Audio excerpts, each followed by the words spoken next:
Morning, honorable members and officials. Morning, Chair. Morning. I see now the time is already 9 o'clock and past 2 minutes past 9. Morning, Chair. Morning. Can we start our meeting and so that we can deal with the issues quickly as much as we can? Can we bow our heads where we are for a moment?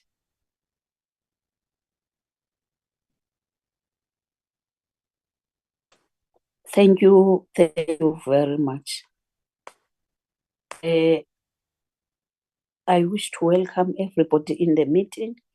I hope that the correctional services and basic education is with us. I also wish to welcome them during this month of the 16 days of activism of no violence against women and children.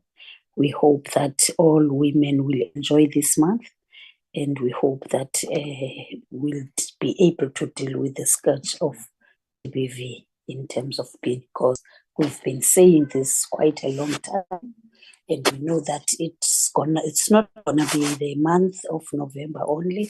It's also going to go through 365 days around the clock. I know for a fact that we still have some cases that are pending, which we on GBV, which we have to make sure that all those cases are finalized and justice must prevail for those people that are the culprits of the GBV. Everybody is welcome in this meeting, and let's deliberate freely and come up with way forward rather than to deliberate and discuss throughout. Thank you very much. You are all welcome. Lindy, can you confirm the honorable members that are present and also check whether we correct or not? Lindy? Thank you very much, Chair. Good morning to you and also to the members of the Portfolio Committee and the officials in attendance, Chair. I wish to confirm the following members in today's meeting, which is the 8th of November, 2023, Chair. I have the following members of Parliament that are in attendance. You, Chair, as the chairperson of the committee, Member Mvana. I have Member Hlongo in presence. I have Member Van der Merwe in attendance. I have Member Masango, Chair. I have Member Pilankulu. I have Member Aris. I don't know whether I omitted to mention any of the members, can indicate so. Chair, can I move to also record the apologies I've received?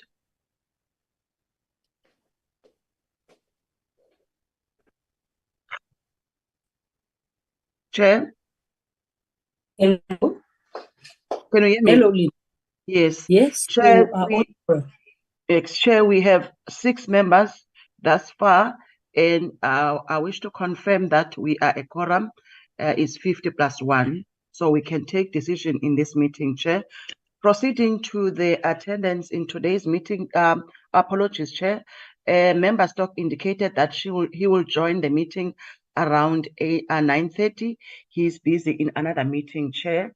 I also received an apology from the Department of Justice and Correctional Service for the Minister and the Deputy Minister. They are unable to attend today's meeting. They are in the Cabinet meeting, Chair. Also, Chair, there is also an apology from the acting DDG in the Department of Basic Education, Mr.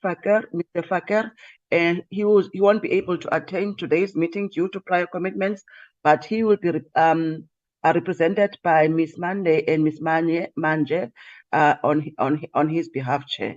So from the department, the ADG, Mr. Mkunu, is unable to attend today's meeting due to a doctor's appointment, but he has deployed Mr. Ndaba to attend in his absence.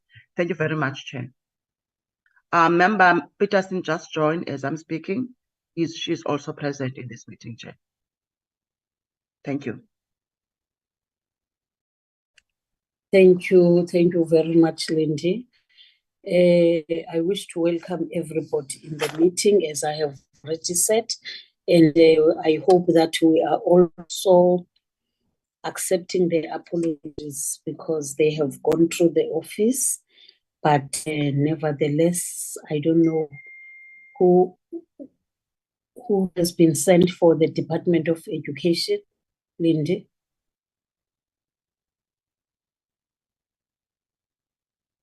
Chair, in terms of the presentation, there is Ms. Ande and Ms. Manje will be representing the DPE, and we do have other officials from the DPE and also from the Justice. There are senior officials in attendance, Chair. Also, Chair Member Mare just joined now. She's also present in today's meeting. Okay, thank you, Lindy. Anyway, we will request them to introduce themselves when they present. Before they present, they must also introduce themselves. Can we then, Lindy, flight the agenda?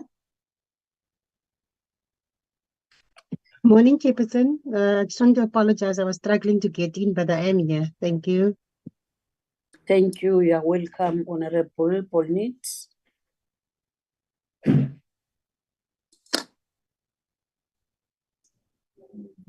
Can you see, Chair? Yeah. Yeah.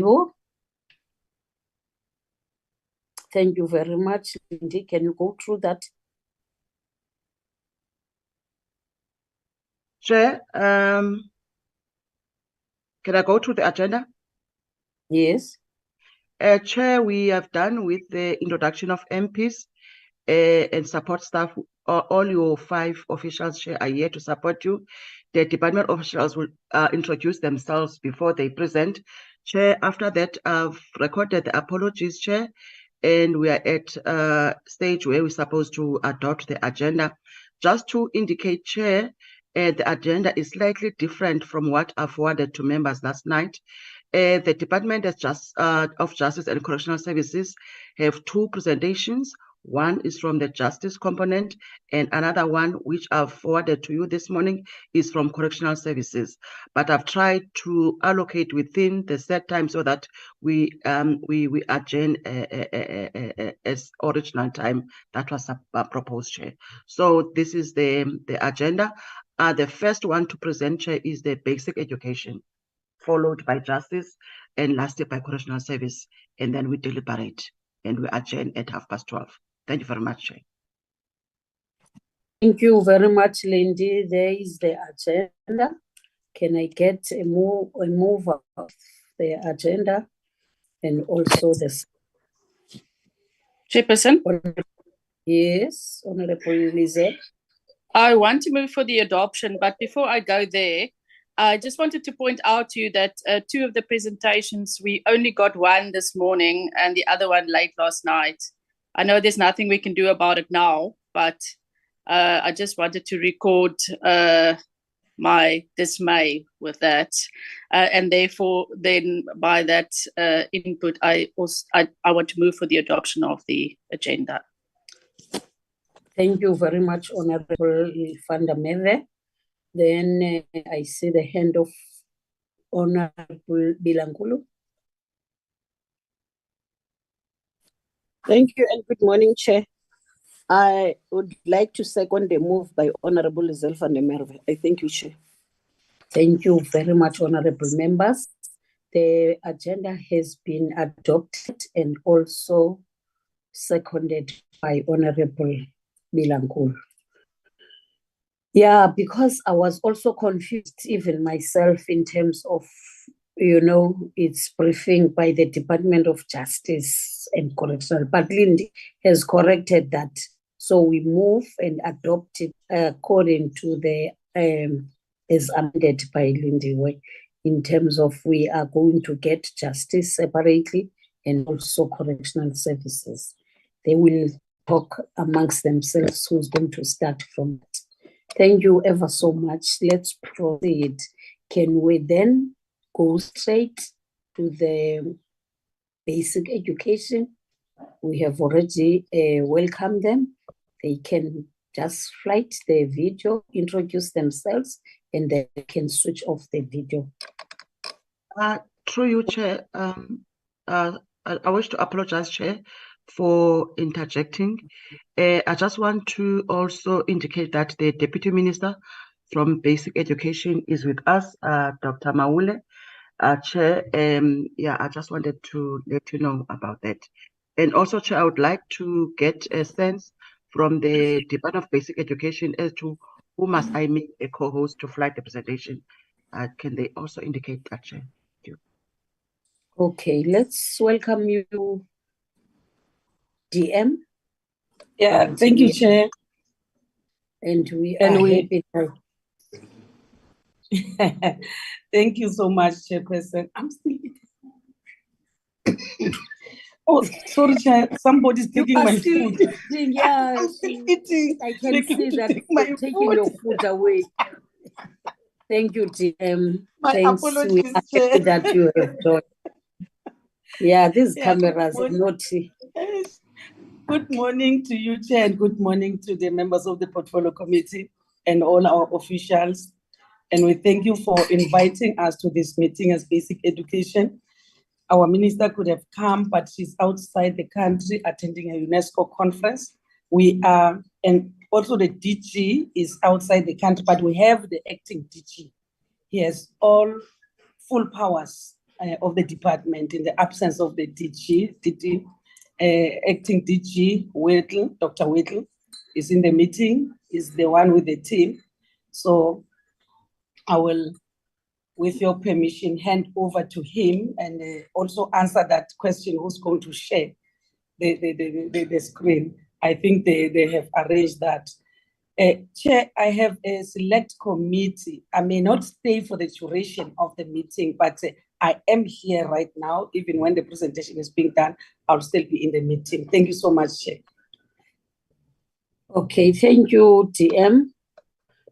You are excused when the time comes for you to leave us. Otherwise, really appreciate that. And we also thought that you will also make your political input if there is a need. If there's no need, they can continue, they can carry on presenting what is it that they have brought for us. Good morning, Chairperson, and good morning to all the honourable members. I'm Granville Whittle. I am the acting DG at the moment, but I'm also the DDG responsible for sector care and support in the Department of Basic Education.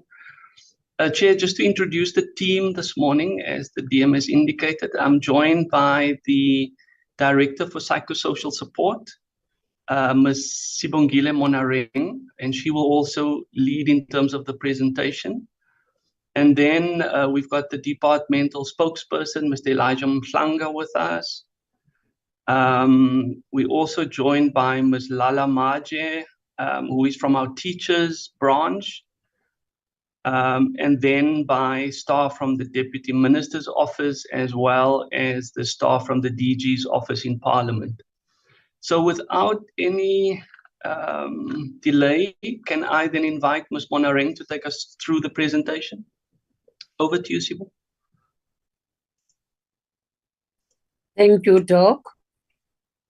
The platform is yours. Thanks. Good morning to the Honourable Chairperson of the Portfolio Committee. Good morning to the members of the Portfolio Committee. And good morning to my principals, the DM, the DDG, acting DG, and the rest of my colleagues. My name is Bongile Monareng. I'm the Director for Psychosocial Support Services at the Department of Basic Education.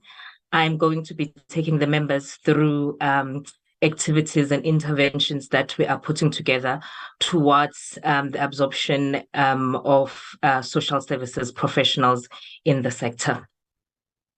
How the presentation is going to be guided is through definition of what social work is in our schools, guiding legal frameworks, our policies and documents that guide our work, background of social work in the sector, the state of social services professionals in the sector currently, and how we are currently collaborating with other social sector departments, and our next steps.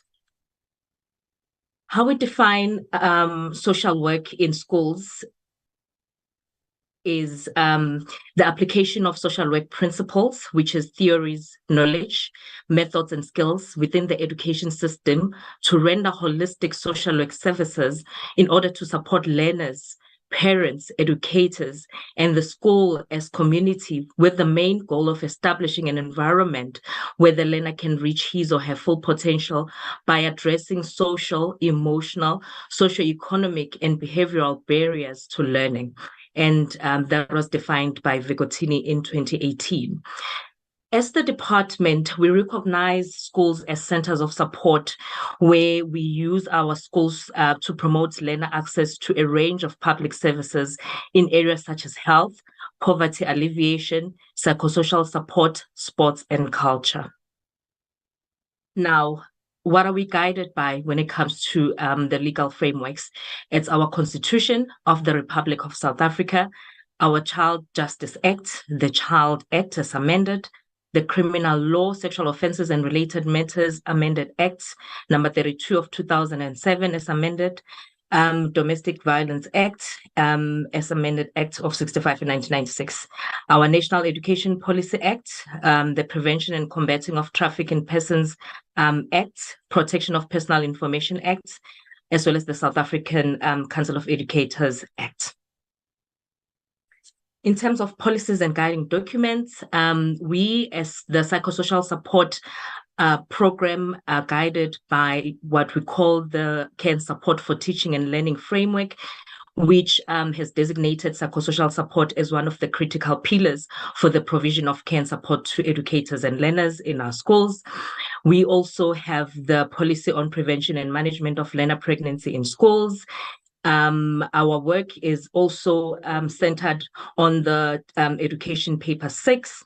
Our integrated school health program guides the referral of learners that require psychosocial support, the National Development Plan, the National Supervision Framework for Social Work Services Professionals, the South African Council for South African Services Professions, our strategy on screening, identification, and assessment and support of learners, as well as the Sustainable Development Goals.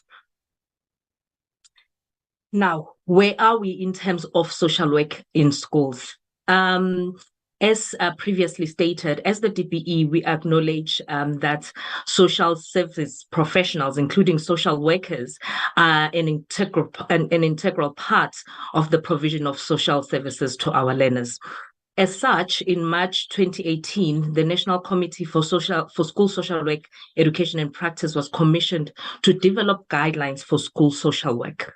The draft regulations were published in May 2020, and currently the guidelines are in their final stages. In terms of numbers, we currently have a total of 857 social services professionals that are hired through the Department of Basic Education, and that is a total of 500 social workers, 175 child and youth care workers, and the rest of the social workers are in supervisory and managerial positions.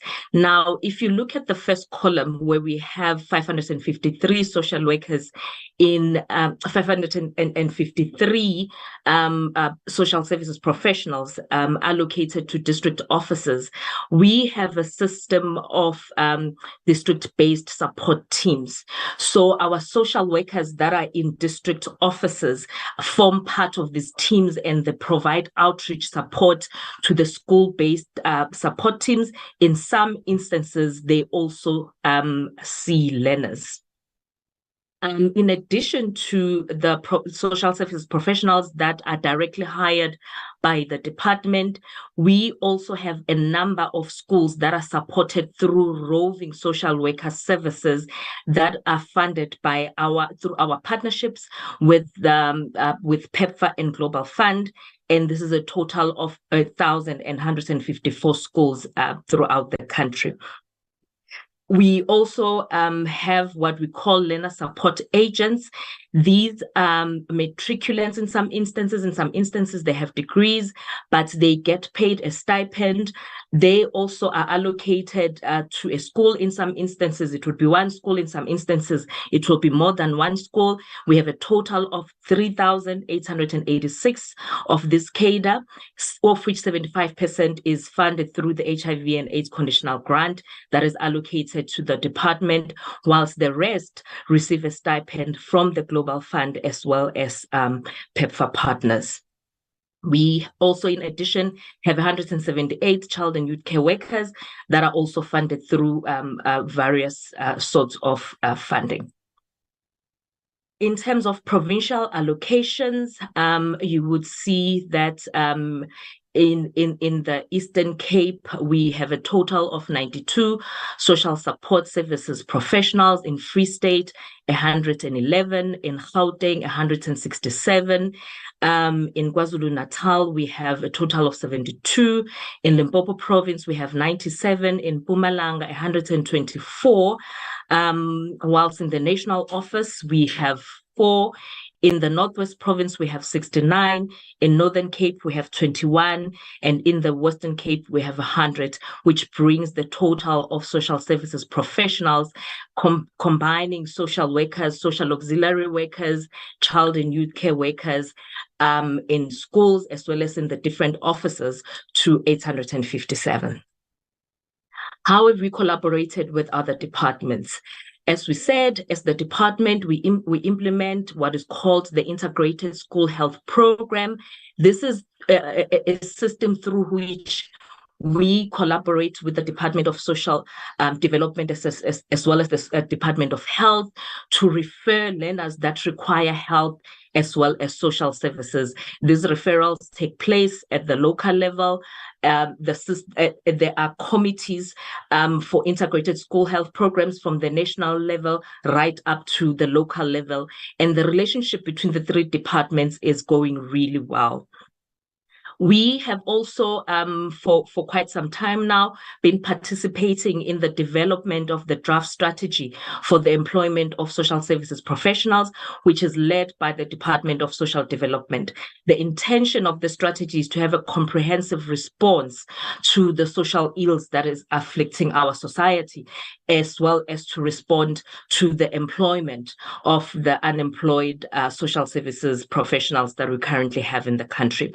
So what we have to do as part of working with the Department of Social Development is to share with the department key data that is meant to contribute towards the completion of the draft strategy, as the Department of Social Development is the leading agent. What is our next step is we continue to participate and to collaborate with the Department of Social Development towards the finalization of the strategy, as well as to implement the strategy whilst we report to them as we monitor the strategy implementation. Thank you so much to the chairperson and the members. That will be our presentation. Thank you. Thank you very much. Mongile, Chair. Yeah, okay, thank you very much. And then, are you done from the side of the DBE? Done, Chair. Yes, Okay. Yes, Chair, that's our presentation. All right. Thank you very much, DM, and also the presenter. It's clear and it's so interesting. But I think let's also give, okay, let's rather discuss and ask questions on this one so that by the time you leave us, DM, at least we have managed to hear the pulse of us from the side of the Honorable. Let's discuss this one and then we'll combine correctional services and justice. Honorable members, I see the hand of Honorable Aris, Honorable Bridget, and Honorable Lizelle. Others will follow after Comrade Lizelle. Those three hands. Can I give over to you? Chairperson, it's not 3, it's 5. Yes. Yeah, I see Honorable. It's not 3, Gates, it's 5. Okay. I see, Yeah. they are instead 2, 4, 5. Yeah, it's fine. I'm going to give you after these three. That's why I'm saying let's start with Honorable Letitia, followed by Honorable Bridget, and followed by Honorable Lizelle van der Merwe. Yeah, thank you very much. Good morning, Chairperson, and good morning to the department. Thanks for the presentation. However, I feel it is such a shock that to realize that there's no social workers in our Department of Education. I have looked into the presentation and I've noted that there's 25,042 ordinary schools without social workers. And the immediate thing that going through my mind is, what about all these social challenges or social ills that the children are facing at school? This, for example, this school bullying. How many children have committed suicide because there are no assistance? There's no one that this children can go to and talk to. So this is really worrisome. And I want to understand, I want to ask the department, why did the department fail to implement? Because they know that the schools need social workers. Why did they fail to implement the cabinet resolution of 2018? What's the reason that there are still such a little social workers, 857 social workers in the whole of the country?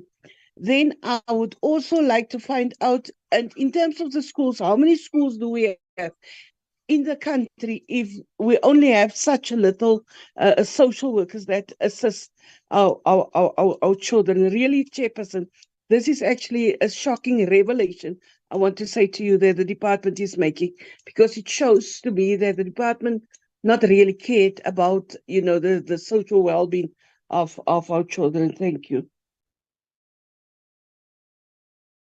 Followed by Honorable Masango. Thank you, Chairperson. Good morning, and good morning to the departments that have come to present to us. I would like to thank the Department of Basic Education for the presentation. I just would like to know when the last slide that was presented, there were provinces that seemed not to have any social services practitioners sort of allocated to them. I would like to know what happens when a need arises for that service to be rendered in those provinces. And I would like to cite an example. It might be an oldish one, but I would like to cite an example of when there was when a story broke that there were many children in Limpopo, I believe, that had fallen pregnant, and I believe it was said that social workers had been, sent there to sort of do their work as far as psychosocial support is concerned, and all other services that were rendered there. What happens in a case like that? Do they sort of get social services practitioners from other provinces, or did I read the matrix incorrectly? But it is concerning that there are whole provinces that show no allocation of social services practitioners. I just would like to be clarified in case I have read the matrix wrong. Thank you so much, Chairperson, and thank you to the Department of Basic Education for the presentation. Thanks, Chair. Thank you very much, Honorable Masango. Over to you, Honorable Fanev. Thank you very much, Chairperson. Good morning again to yourselves, all our colleagues, the various departments that are with us. Chairperson, from the presentation, I heard the mention of roving social workers. In other words, they are not permanently deployed to any school. And I want to echo what the Honorable Aris had said, considering that in our country, children really do face, it's either abuse, we've got the crisis of teenage pregnancies, we've got school bullying, we've got children who live on in gangster-ridden communities. So should the Department of Education not look at changing its strategy? In other words, do research into which schools have got the most severe social ills, and then deploy social workers to those schools permanently? Because I think that has been our wish all along, that we need to make sure that children who face great difficulties in either, experiencing poverty or, in communities where there's substance abuse that is rife, those schools need to have permanent social workers. So I would like to know if the department is considering that, or whether there are schools in provinces that have got permanent deployment of social workers. Then secondly, recently over the weekend, and it's not a news story, there was a school that was highlighted in the Eastern Cape that it's a school looking after children with disabilities. There was an expose of how badly those children are treated. They're subject to abuse, they're subject to neglect. And I want to know if the department, that school was run in conjunction with the Department of Education and Social Development. And I want to know whether the department focuses the attention of its social workers, in particular, on the issues around children with disabilities, because they are more vulnerable than normal children. And then lastly, I want to ask what plans are in place for 2024 to increase its employment of social workers. Honorable Aris mentioned the cabinet resolution, but is there plans in place next year maybe to bring more social workers on board, and how many, and if we can get an indication in that regard? Thank you, Chair.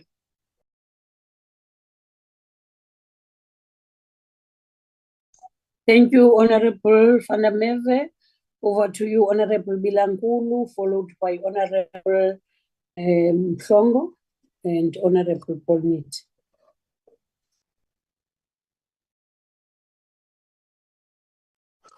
Thank you very much, and good morning once again. Honorable Chair, let me also join other members in welcoming the presentation by the Department of Education. But Chair, it's safe to say I'm also, I don't know whether I will say disappointed or what, in the numbers or the states that we have been given by the Department of Social Workers that are attached to them. Chairperson, there was this issue of roving social workers. I think Honorable Lizelle also spoke about it. I wanted to check as to how many social workers are attached. How many schools is attached to one social worker? Because when they are saying they are roving social workers, it means they are moving from one school to the other. And in which provinces where these roving social workers are there, or is it in all the 9 provinces now? But I think the presentation once more, Chair, it's an eye-opener to us to say we are still far in finding social workers being placed in our schools. Chairperson, I can't remember the slide number where the presenter was giving us the stats of social workers per province. I have seen the number in the Eastern Cape as 92. I've seen the one in the Free State as 111. The one in GP as 167. At least it's a higher number. But in KZN as 72, in Limpopo as 97. I was just asking myself as to these numbers, 92, 72, 97, checking in the vastness of the provinces. You take KZN, you take Eastern Cape, you take Limpopo, you can see, and also it's one of the rural provinces where you find that schools are far apart.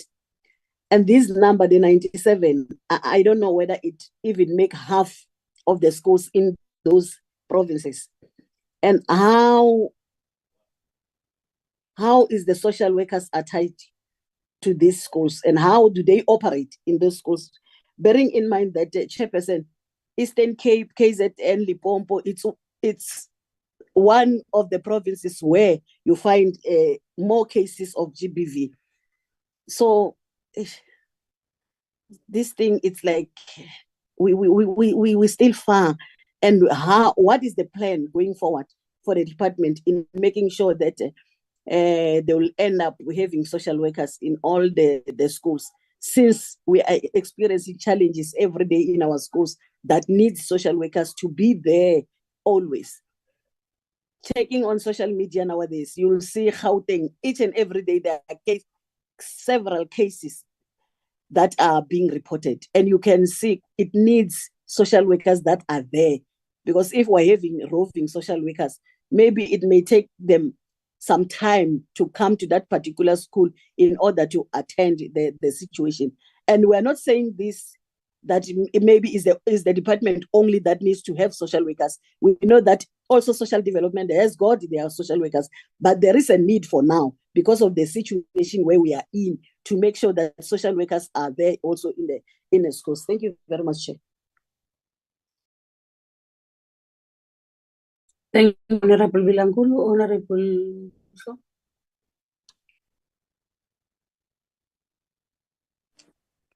Thank you very much, Chairperson, and greetings to the Department of Education and honorable members on the platform. Chair, let me welcome the presentation, the short presentation by the Department of Education, Chair. Chairperson, I see the numbers of social workers in schools in all the provinces as the presenter has presented. Chair, I would want to know if the department monitors the social workers and assess their work in these schools. Again, Chairperson, I would also want to know, how is the department measuring the impact of social workers on learners and the overall education sector? And also, can the department clarify what has been the retention and staff turnover rate of social workers in the sector, and what lessons and challenges have been merging in these two areas? Also, what incentives is the department offering for social workers to work in remote and unprivileged schools, like schools in Quanta 1 schools, let me put it like that. And then what training and support are social workers provided to prepare them for the unique challenges experienced in schools? And then lastly, Chair, given the growing violence and socioeconomic circumstances teachers have to deal with on a daily basis, are there programs dedicated to the emotional and mental well-being of educators in the schools? Thank you very much. Honorable Paul, thank you, Honorable Mshongo. Thank you so much, Chairperson. Chairperson, I also would like to say thank you for the presentation. It's just a very eye-opening presentation. Chairperson, if you look at the whole situation now, it is the poor people that are suffering, because it's the poor people that is attending government schools and not private schools or former Model C schools. Chairperson, if you look what is happening in our schools, and it is a very worrisome situation that we are sitting with. Just a week ago, they were saying in the Free State, the highest numbers of pregnancies of children between 10 to 14 years old. Chairperson, then you ask yourself, but all the social ills going on, social workers are not there. And if you look at the social workers, they themselves, they are struggling with transport, with petrol money and all those things. So how, even though they are roaming, when are they roaming and how many times are they roaming, Chairperson? And then, Chairperson, I'm going to speak about my own experience in the area where I'm coming from in Mangaung. We have gangs, the BTKs and the Romas. If you attend the school where the BTKs are the majority and you come from the Roma area, every afternoon there's fights outside the school, all the schools of Mangaung, because the BTKs are fighting with the Romas. Now, what children are dropping out of school because they don't want to be part of a gang, because you must be part of a gang to attend the school.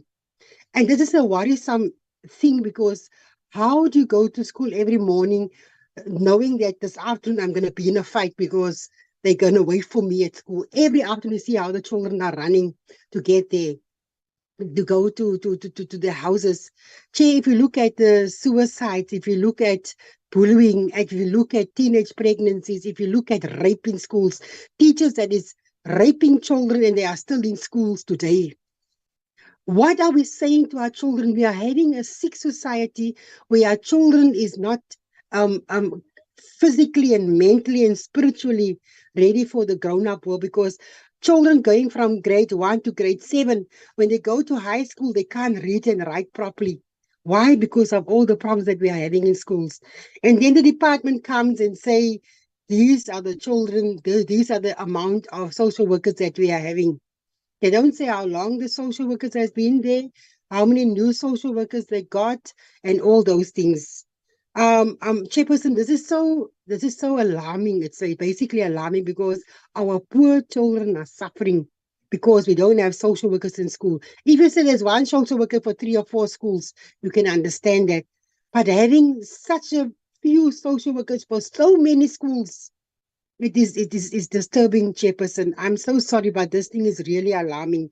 And I don't want to sound alarmist, but what are we going to get? What type of adults are we going to get if our children can't cope in their personal life? That is why we see the children go to drug abuse and alcohol abuse and get love outside and get pregnant, because no one is understanding these youth and these young children. So we are growing a society that is not going to be mentally and physically right to take this country over one day, because there's no one there listening for them. Where's the Ubuntu? Where's the it takes a village to grow. It takes a village to grow one child. Where is that, Chairperson? This thing is very, very disappointing. Thank you, Chairperson. Thank you, Honorable Marie. Can I check Sukers? Honorable Sukers, yeah. It's you that is left now. Good morning, Over to Chair. you. Good morning, Chair, and good morning to everyone on the platform. Yeah, I think, let me start, before I start my questions, to say it is impossible for us to be alarmist when you look at the figures on violence against children, the exposure of children to violence. My constituency used to be in the Western Cape in Helderberg. The area I'm from, there's one particular school whose name I'm not going to mention, but has been a school that has been prioritized because we had to ask for intervention. Teachers were subjected to violent threats by gang members. The school's fencing taken down several times. The department spent in the province a lot of money to re-erect the fence twice. The security could not do anything when gangs walked into that school with guns, threaten teachers, take children out of school. It is impossible to be alarmist. The issue is that we have a crisis of violence. There are pockets of violence that certain schools are exposed to just because of their location within our communities. And for instance, one issue I would raise to the committee for the reality of this and everybody on the platform, I had a grade 11 child in 2019 when I just came in office. His mother came to our office to ask intervention. He was approached by 2 gangs to join them. Took the child out of the area. It took us 3 weeks to look for a place to get this child out of the area. And my office staff were traumatized because Wednesday afternoon they told us he was killed. So when we say there is a crisis in our schools, it is impossible, especially like I say, in pockets, like Honorable Paulnita has now raised as well, where schools are within a community that is gang-ridden. Children are exposed to violence. I have 2 schools in 2021 that we raised with the Western Cape Department of Education for intervention based on the numbers, the very, very low, shocking numbers, pass rate, and the issues around the school were teenage pregnancy, violence, gangs. These issues are affecting children, and it affects their development as well as their performance in schools. And these things I know are not, in terms of the impact, news to the officials that are on this platform. This is their area of expertise. They are very knowledgeable of it. I think as public office bearers, our question is, given the reality in our constituencies and the number of social workers that are currently employed and the process, or rather the model that is being used, we need to understand better. I think Honorable Flongo raised the issue of monitoring. For instance, in Gauteng, when we did an oversight visit as basic education, we learned in the one school that social worker, and this was during the 2021 oversight, that the one social worker only visited the school once. They've never seen the social worker again. So we need to understand how you monitor, and especially given the low complement of staff in terms of social workers that you have, how do you ensure that especially your schools that are in need of more intervention, how do you then manage that? How do you allocate the social worker?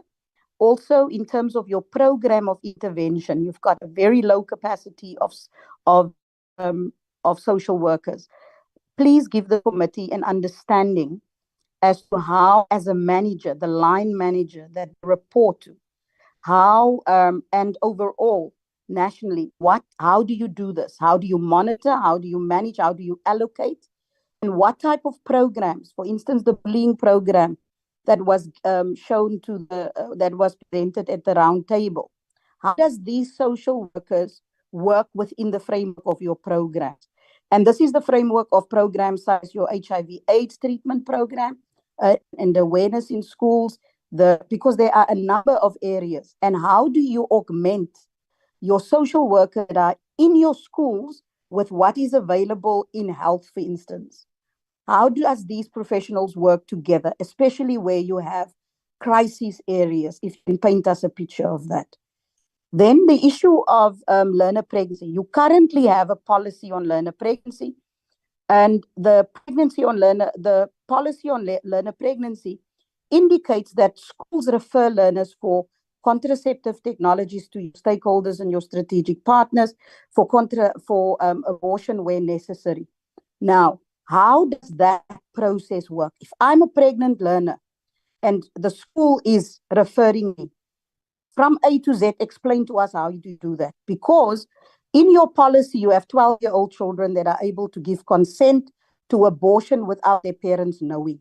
So give us a full picture, and I would like for this committee to be fully made aware of how does that process work. I'll give you an example because I have time examples. In one of the schools in the Karoo, we had a child of 12 years old that was referred for an abortion without parents knowing. She's bleeding for 3 days. She needed to go to a hospital in George. Those parents did not know that child had an abortion. So you need to explain to us how do you do that?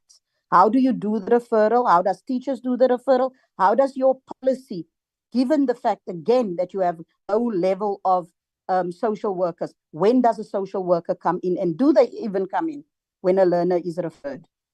I have spoken about the HIV/AIDS program, and I just want to raise another issue. The children that are on antiretroviral drugs at the moment or treatment, those kids, thankfully, through our very effective HIV/AIDS programs, are living normal lives. They live longer, but there are children that falls out, and they fall out because they can't handle the diagnosis or living as a person with HIV/AIDS. Many of them need counseling intervention. What programs and how does your social workers form part of that? And what are you doing to ensure that those learners does not fall out of treatment, but that they understand and that they have support to live with HIV and AIDS? And how much the awareness and intervention programs in our schools are being done with a social worker and not just a teacher speaking on HIV/AIDS. I think, Chair, I will stand for those questions. Thank you. Thank you very much, honorable members. I think the questions that you have asked are enough. I can't add more, and I can't make a repetition of this. Maybe let's give to Ms. Moreng or Doctor, or whoever is capable to answer some of these questions. Thank you very much, Chairperson. I'm not sure if DM wants to start, or Deputy Minister. Let me start. Thank you so much, DG, and thank you, Chair, and we welcome all the questions by members, honorable members, and we really appreciate, because our coming here, it's an eye-opener to all of us, not only to members, to all of us. Chair, what I want to say, that's why I want to come first, because I just want to give a broader understanding. As the Department of Basic Education, is true, we have more than 23,000 schools, and we have more than 12.5 million learners, and we have more than 400 special schools. So it's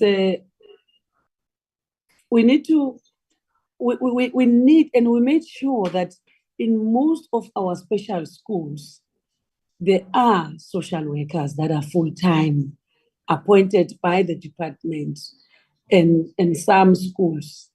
But generally, honorable members, the Department of Basic Education is responsible for the curriculum, learning and teaching. So we partner with other sister departments. We are one government in South Africa. When we need infrastructure, we work with the Department of Public Works to build infrastructure in our schools, because we can't be everywhere. As the primary and the core responsibility of the Department of Basic Education is learning and teaching. Then when we need health support on the school health programs, we work directly with the Department of Health, who have appointed nurses whom they deploy to school for the PV, whatever, which the DDG will explain. And all health matters of the school, the Department of Health provides nurses to the schools to do the health responsibility in our schools. Then in all other responsibilities, so it may not be easy for the Department of Basic Education to hire 23,000 odd number of social workers, that every school must have a social worker. So when coming to issues of social welfare of our learners, we rely on the sister department, which is the Department of Social Development. And these two departments have always been working together So it's not viable for the Department of Basic Education to can appoint hundreds of thousands of social workers. That, honorable members, with all the respect I have for all of you, it's not possible. So, because as things even stand now, when we are called by the Department of Portfolio Committee to account about the hiring of our own Funza Lushaka teachers, we are not doing enough, because we have one pass as government, one pass. So we get money from National Treasury. They allocate according to our core mandates and core business. So I don't think National Treasury can give us money to hire 23,000 social workers. That will not be possible. So just like in the case of all the social ills, we work with all departments, work with Department of Correctional Services, Department of Justice, SAPS, Social Development, Health, Communications, digital technology. We work with all, we partner as government, we partner with departments. So when we need this service, we go to that mother department for that particular service to service us. And as Department of Basic Education, we are a core department that is hosting the nation. We say a school, it's a microcosm of the society. What transpires in a village, we see it at a school. So that's why a village must have water. In order for the school to have water, a village must have a social worker who understands the social ills within the village, for that child to be taken to school and to understand what is happening in the village. Must have a police, must have all this. So that's why we have partnership with all the departments, because we are a microcosm of the society as basic education. So it may not be possible that we hire a water specialist for a school, a road specialist to construct a road to school, to hire this and this. I'm just explaining this to members to understand. Our sister department that we work closely with when we need social workers is the Department of Social Development. And we have never received any complaint from the department. When we need their services, they bring them handy to the Department of Basic Education. So what we have for now is what is equal to the resources of the department. Now we are operating to the limit. We cannot, especially, we all know, our members of parliament, all the cuts, the budget cuts happened before all of us. We've seen it happening. So it's practically not possible for us to go beyond the resources that we have. Otherwise, we'll call us again to explain why did you spend something that you don't even have. But now let me allow members to respond on the finer details, which as a political principle I may not have. Thank you, Chair. My apologies if maybe my answer it doesn't sound, but I was just trying to explain to members how we work with our sister departments. Thank you. Thank you, DM. All what you have said is something really that we know, that social work being employed by social development. But we are interested to know on how do you, I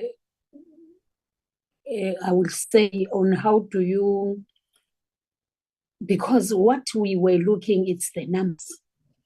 The numbers, like in KZN, they are down, Limpopo down. What else do we know? These acts and these funny things are happening in these provinces. How do you allocate the numbers?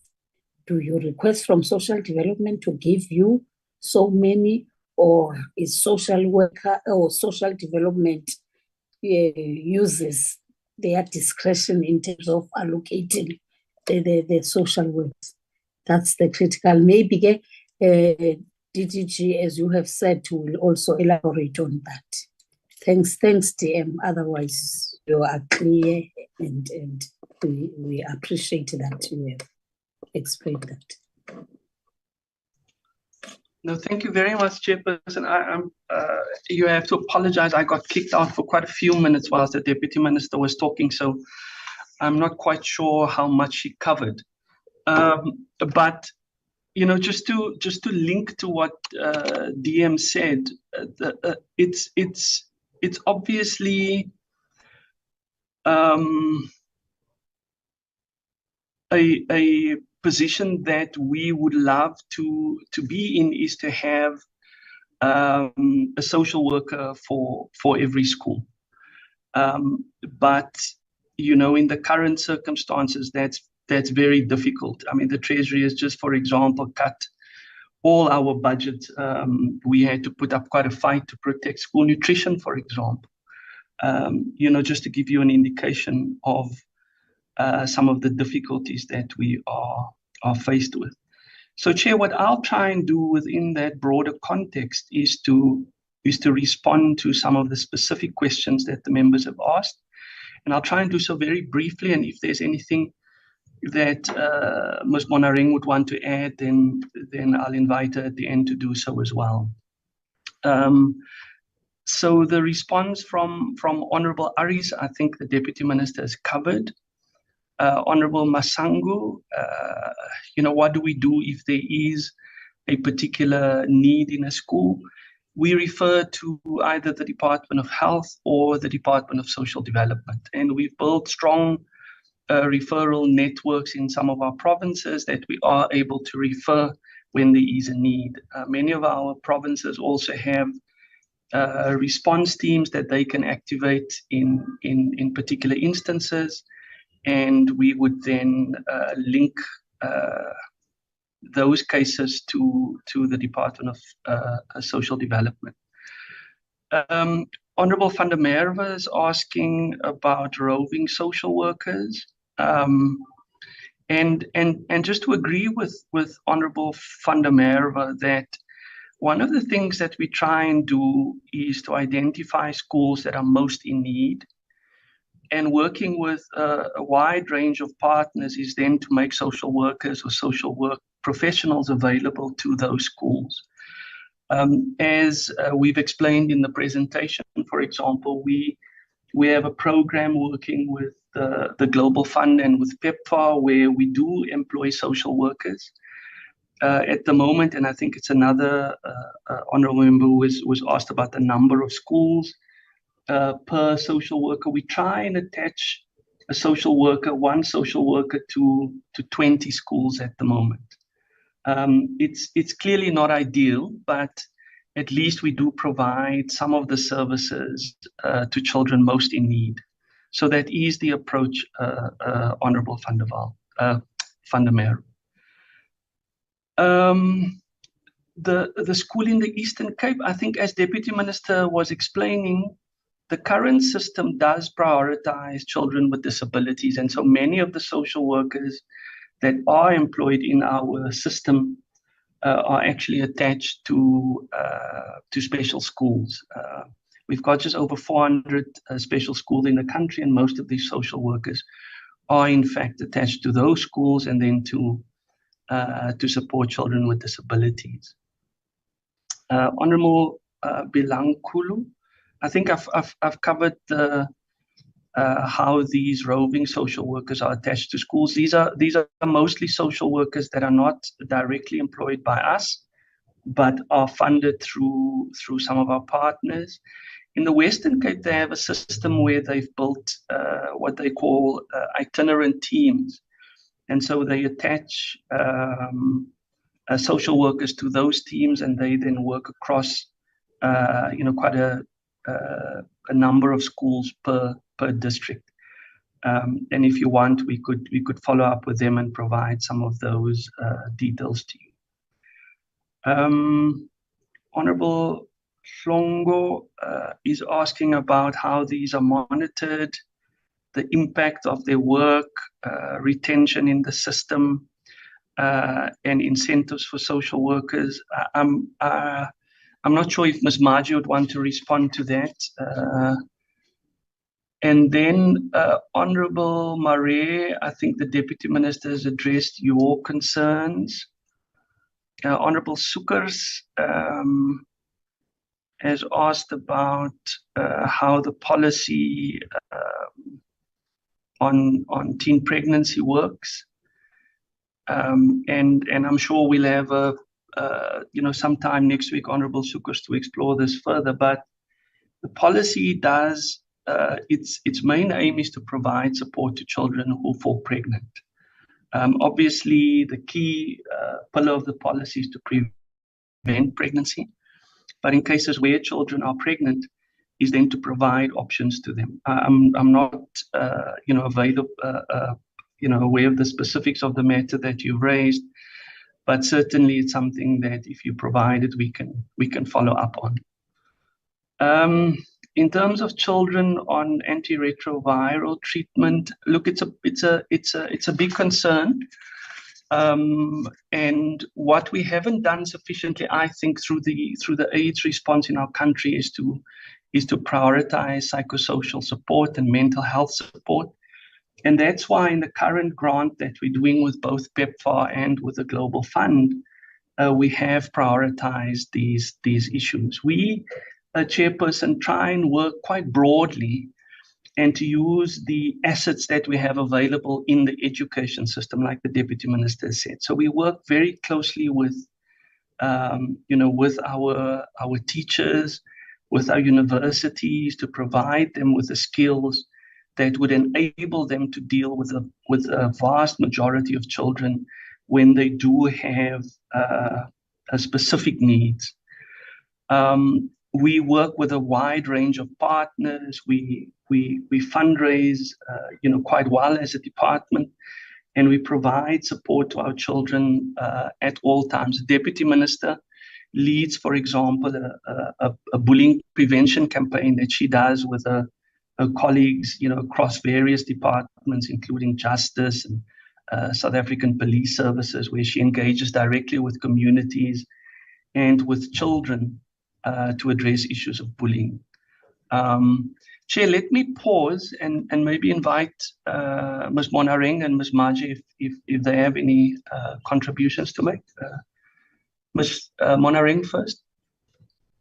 Thank you, DG. Thank you, Honorable Chair and the members. Maybe just to start by appreciating the comments from all the members. The DM and the acting DG have covered quite a bit of the questions that the members have asked. I'm just going to perhaps focus on two areas. One is maybe just to emphasize that in addition to working with PEPFAR and the Global Fund, we also have very strong relationships with organizations such as the South African Depression and Anxiety Group and Childline and Lifeline and the Teddy Bear and Your Life. And these are organizations that provide mental health support as well as facilitate referrals to our learners that contact them using free numbers. So whether our learners are struggling with mental health issues or social issues, these are organizations that actually assist with counseling as well as referrals and support to our learners. And in line with the partnerships that we have with our sister departments, we are responding to the mental health strategy that the Department of Health has by focusing on mental health promotion and prevention. As such, our life orientation curriculum has been updated to address socio-emotional learning for learners. This is a model that empowers individuals such that it gives them skills to be able to deal with vulnerabilities and challenges that they might experience. And this is an approach that minimizes the need for acute interventions. It covers self-management, it covers social awareness, which is critical for prevention of bullying, for instance. It covers relationship skills, responsible decision making. We may not be able to see the impact of this approach of our curriculum in the immediate time, but in a few years' time, we will be able to see the impact of a resilience approach towards our learners. And we're not only going to be focusing on learners, but we will be focusing on our teachers as well. We have acknowledged that for our teachers to be able to lead in the provision of psychosocially friendly classes, they also need to be attended to. We are working with our partners to also introduce the concept of socio-emotional learning towards our teachers as well. So we're working a lot on mental health promotion and prevention as an approach to address some of the psychosocial issues that our learners as well as teachers have, and also just providing our learners and our educators with information for knowing where to go when they have needs before the needs are not manageable. And we are also strengthening our peer education programs, which are supported by our learner support agents. Through these, we are also just raising awareness and providing first line support to our learners and facilitating also referrals to our local partners, community-based organizations. Our learner support agents through our school-based support teams do what we call stakeholder mapping. That is why we say to them, at a clinic, your contact is not just the facility manager, but we have a nurse that is our contact at a school. We have a police that is our contact at the local police station, as well as other stakeholders. I think with that, Chairperson, I'm going to hand back over to the DDG or Ms. Maje. Thank you. Thanks very much, Ms. Bonering. Ms. Maje, anything from you? Thank you, DDG, and thank you, Chair and our DM. DDG, I just want to maybe highlight that when we talked of the psychosocial support that was provided by the care and support assistance that was allocated through the Presidential Youth Employment Initiative, I need to highlight that we have actually provided one per school for quintile 1 to quintile 4 and quintile 5 schools that are servicing poor communities. So there was an assistant that is working in this school, in our schools as care and support assistants.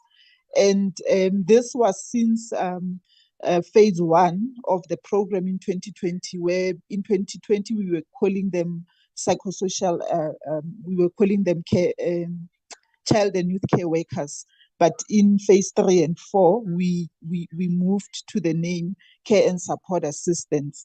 And we know that the colleagues from the unit, Ms. Munaring, were providing training for these young people so that they are able to know the activities that they are supposed to do with the learners in schools to support teachers in the work that teachers are doing.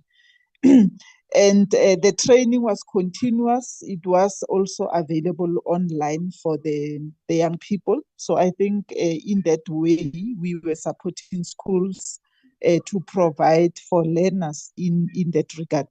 I also need to highlight that through branch of teachers, we have what we call Teacher Appreciation Support Program. And part of the program, we are offering teachers with well-being and wellness programs so that we are able to assist teachers to deal with challenges that are linked to psychosocial support also of themselves, so that we know that our teachers are also having a positive outlook, so that they're able to then identify easily challenges that are coming from our learners. I think the one that Ms. Monaring has talked to of social emotional teaching, where we have partnered with the unit to provide our teachers with webinars, with trainings, so that our teachers are able to deal better with situations that may arise.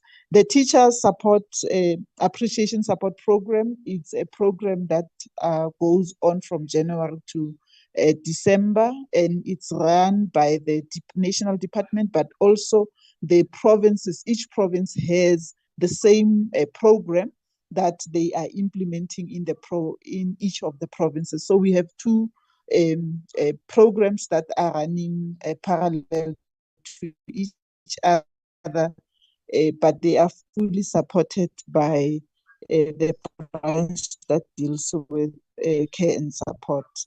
Thank you, DDG. Thank you very much, Lala. Thank you, Chairperson, back to you. Okay, thank you very much, CDG. Honorable members, there is the answers from DBE. Any follow-up?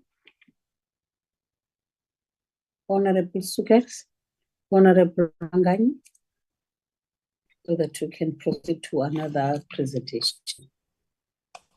Honorable Sugars.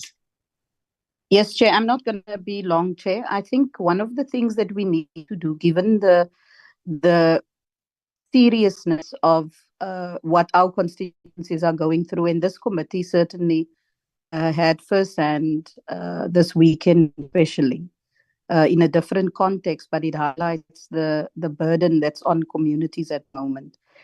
I think what is clear from the presentation is that we obviously have, guidelines is still being developed.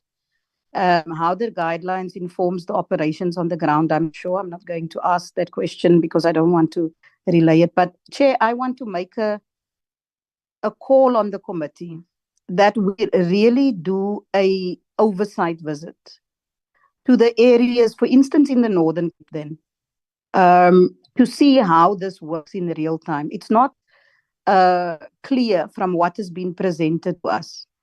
The committees need to, I can give you many examples. Every member on this platform can give you, 10, 15 examples of real cases where the lack of social workers have an impact, and how that impact translates into real tragedy many times for people on the ground.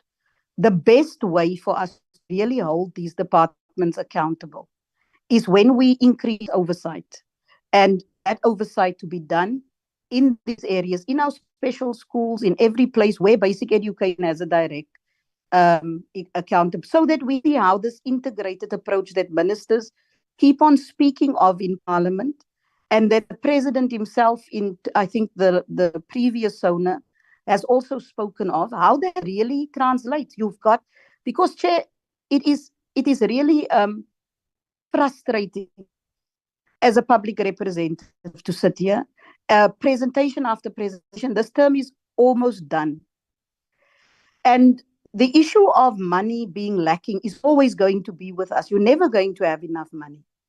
The questions we asked were, you have a low number of social workers in your system, not the system of the social development, none of that, just in your system. We needed an answer of how that works. Now, I fully appreciate that we do not, because we're not in education. I don't come from an education background, I serve on education. But operationally, how it works, given the context, right? I give full understanding to the officials for that. But we need, as public representatives, to understand, when you speak integrated approach, how does that work, right? You have a crisis on violence. Do you have a program? nationally right now. That is the intention, especially in areas or pockets where there is, like my province, the Western Cape. In the Northern Cape, you have different issues. We have a terrible dropout rate due to teenage pregnancies. Do you have a program? How do you do? How does your social workers that you have direct responsibility over, how do they function? And do you have a program that focuses on those? And your policies, how does that work out? Now, I appreciate that there will be a presentation next week to the Basic Education Department in terms of this very controversial policy where 12-year-olds can give consent for abortion. I appreciate that. But Chair, I am asking the committee, let us do an oversight visit and include then the basic education if need be, so that we understand how it works. Because ons kan nie uitasem is uit exasperation every time, but we don't really have a solution that works for our constituencies. The number of social workers in schools at the moment is not working. The integrated approach on the ground, we don't see that. We don't see it. Help us to understand how do we help our constituencies to ensure that they get the help. Where teachers are overwhelmed, how does the referral systems work? Explain that to us. We don't have a clue of that. So let us please have an oversight so that we hold the departments properly responsible and not have talk shops. Thank you.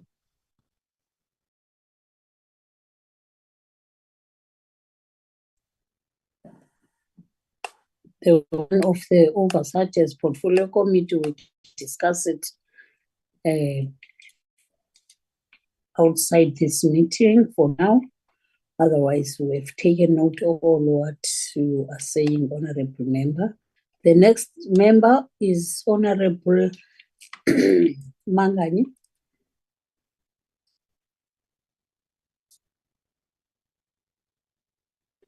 Chair? Hello, Chair? Chairperson? Yeah, Yes. I'm getting lost now.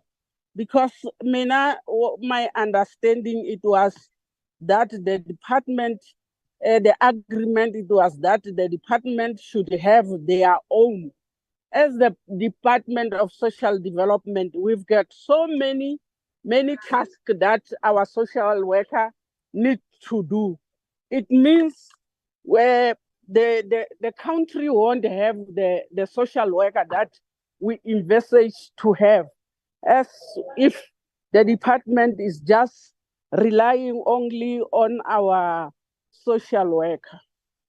And then it will be so difficult. Maybe we will hear from other departments, because for now, I'm really lost and disappointed about the intake of the social workers from the Department of Education. Thank you very much, Chair. Thank you. Most of us, if not all of us, having concern in terms of all what is taking place in schools, who are really concerned about this. Thank you very much, Honorable Mangani. Honorable Bridget. Thank you, Chair.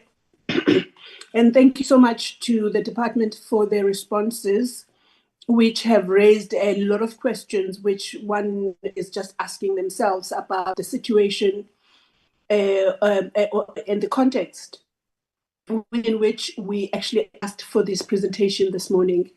Because last week, if I'm right, last week we had a meeting as the social development portfolio where we were listening to the petitioners from the unemployed social workers that have been, most of which, if I'm right, were actually trained by government, by the Department of Social Development. And in the preamble to the questions being answered last week, I believe the DM said to us that there are talks that are happening in cabinet where other departments are being asked to do their bit in absorbing social social services practitioners into their departments so that they can do the work that is so much that is needed to be done in various departments. And the Department of Basic Education was mentioned, but in a very clear and succinct way, the DM this morning of the Department of Basic Education has said, we concentrate on the curriculum, the sister departments come in as and when we need them with the support services that are the mandate. If I can give an example, I believe it was the DM of the Department of Social Development who said to the unemployed social workers, guys, we understand, and we've done, and she outlined the ways that they are trying to absorb them into the system, although it is not an ideal thing. But then she said, the social workers, many of the social workers that are in employment at the moment in the Department of Social Development, they do not have the tools of trade. And so when I hear about strong referral systems from the acting DG, while I appreciate that, my mind then says, are you referring to strong referral systems by the social workers that do not have tools of trade? So where is the child in this whole thing? I'll just see as we listen to the presentations and the responses to our questions, it gets more and more clearer that children are on their own in terms of getting social services support, because if the department, the lead department to provide social workers is saying we can't absorb unemployed social workers, the ones that we have in the system do not have tools of trade, and then we hear today that that is the very department that is responsible to sort of receive referrals and then give support, then one is getting an impression that the social ills in the country are not adequately being sort of attended to, and the fact that there is no money to absorb social workers is a concern that we will continue to have. And Chair, I just wanted to say that I'm not asking any question, but I am just trying to clarify my understanding of what we have heard this morning, and to say that it is a source of grave concern. Thank you so much.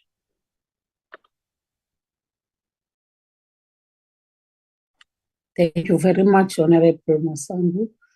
And can we give over to Honorable Vandamefe? I hope you are the last one in terms of the follow-up. Yeah, Chairperson, this is actually not a follow-up, but I think what I would suggest, because we seem to be having difficulties in that we know what the National Development Plan says in terms of we need 55,000 social workers by a certain date. We know that there's a cabinet resolution of 2018 that speaks about absorbing social workers. And then we've got a crisis that is teenage pregnancies, gender-based violence, substance abuse, gangsterism. And then you've got departments who come and tell us that they do not have the funds to absorb social workers. So somehow, I think once we are done with this process of engaging various departments, I would appeal for us to maybe have a session with Treasury and somebody that can come and speak to us in terms of a cabinet spokesperson or a cabinet representative, or maybe it's somebody from the Department of Planning, Monitoring and Evaluation. Because I feel that at this stage, we're going to be really going around in circles, because our departments, our committee's wish is to see that cabinet implements its resolution. We heard previously from our department that they made an appeal to Treasury. And so we really need to get to a point where we understand better in terms of what resources Treasury will make available or not. and what can be done in terms of reprioritizing funds in departments in order to be able to absorb these social workers. Otherwise, I feel we will get the same presentations all the time that says we don't have the money, we cannot do it, and yet we've got a crisis on our hands. So maybe that would also be an just a suggestion from my side, Chairperson. Thank you.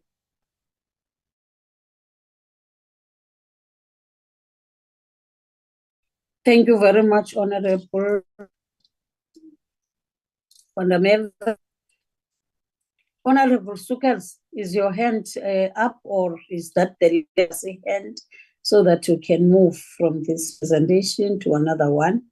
And I think we have taken note of all what you have suggested, because the reality of the matter will go backward and forward, and we still have that a responsibility of absorbing these social workers, and we can see the shortage of social workers, both for social development, for basic education. Yes, there is a need for that. Thanks. Yeah. No, Chair, my hand was up just to second what was said by Honorable Van der Merwe. Yes. Yes. Yeah. Thank you very much. Thank you very much, DDG, and also your team from DPE for your presentation and explaining some of other things. But it is an eye-opener to us to move forward and see exactly what is it that we can do in terms of improving this situation. Yes, we understand that you might not have the monies and all such things, but we have to have a way on how are we going to deal with this. Especially in schools, there's a reality. Even in our communities, we still have a shortage of social workers. So let's work out on how do we think we can resolve this, and let's join hands. Thank you very much. You are excused. Thank you, Chair. Thank you. Can we get to the next item, Lindy? Presentation from any of the departments, Justice or Correctional Service, whatever that is going to be the first one. Yes, Chair. I've made Dr.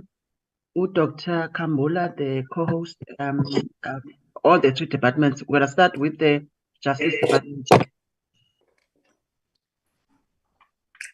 Okay, Dr. Kambula, co-host. Which one is going to start? Justice, Chair. Department of Justice. The Justice component. Start, yes. Okay, over to you, Justice, and introduce yourselves. Switch on the mic and then close it after you have done that. Okay, thanks, Chair, and members of the committee and colleagues from the other department. My name is Thabiso Titi. I'm the DDG responsible for institutional development and support in the Department of Justice and Constitutional Development. I am standing in on behalf of the DG, who's unable to join the meeting. I have a delegation from the department chair of the acting chief master, Ms. Penelope Roberts, Advocate Kambula, who will be doing the presentation, Advocate Matapuna, who is the minister's advisor. We've got Advocate Ramatikiti, Mr. Mfunzana from the DG's office, Mr. Mfunzo Zenzile, also from the office of the minister. This is the delegation from the Department of Justice, and then will allow Advocate Trace Kambula to take the meeting through the presentations. And the delegation that is in this meeting from the department will be able to respond adequately to the questions that might be raised by the portfolio committee. Thanks, Chair. I'll hand over to Ms. Advocate Trace Kambula to take us through the presentation.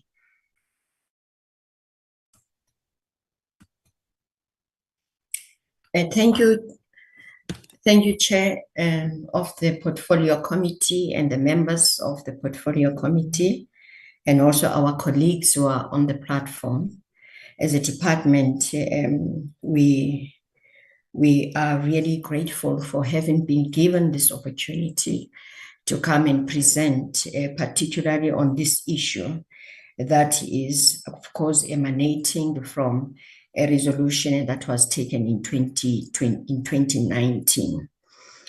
But let me move from the premise to say that from the commitments that were made by the department pursuant to the resolution that was taken, there are a number of interventions that the department took, which was first to amend the legislation.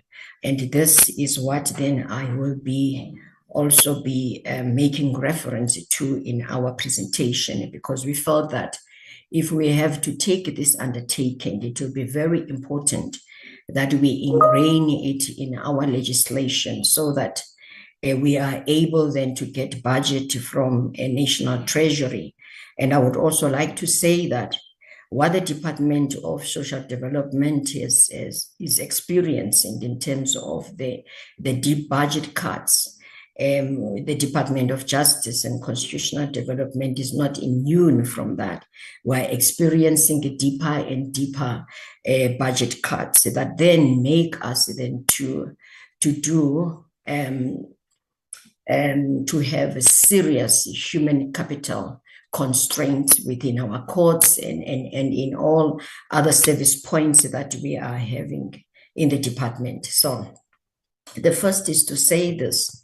Let me try to move.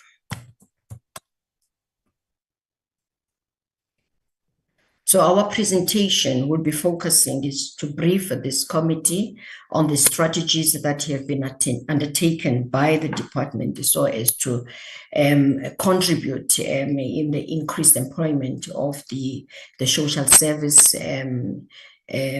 professionals within the department, and of course also to highlight the recent legal developments that we have done with the parliament so as to promote then the increased employment of the social service professionals. So the presentation is a presentation that integrates the performance of two branches within the department. So within the department, we have located then the employment of the social service professionals, first in the office of the chief family advocates, where they perform duties as family counselors in terms of the mediation in certain Divorce Matters Act. And also, we also use them as intermediaries, where then they appear both at criminal proceedings and civil proceedings. And previously, we did not have the intermediary services in civil proceedings, but this is one of the recent legal developments that we have done so as to ensure that we rope more and more of the social workers within the components of the department. Now, I will start with social workers then performing duties as the family counselors. As I said, that this is under the office of the chief family advocates, and they have this office is the office that is mainly mandated to protect the best interests of the children, which are encapsulated in Section 28 of the Constitution, to ensure that the best interests of the children are protected. And also, the parental responsibilities, and also performing then safeguarding their rights and disputes. So the duties then of the family counselors, they conduct mediation, and they also appear in inquiries that deal with issues of care, contact, guardianship, and other family-related disputes. They also evaluate then information and compile reports and make recommendations that are in the best interest of the children. So they perform duties that make them to appear in our courts. So they also act as expert witnesses for family advocates in courts when they are called to do so.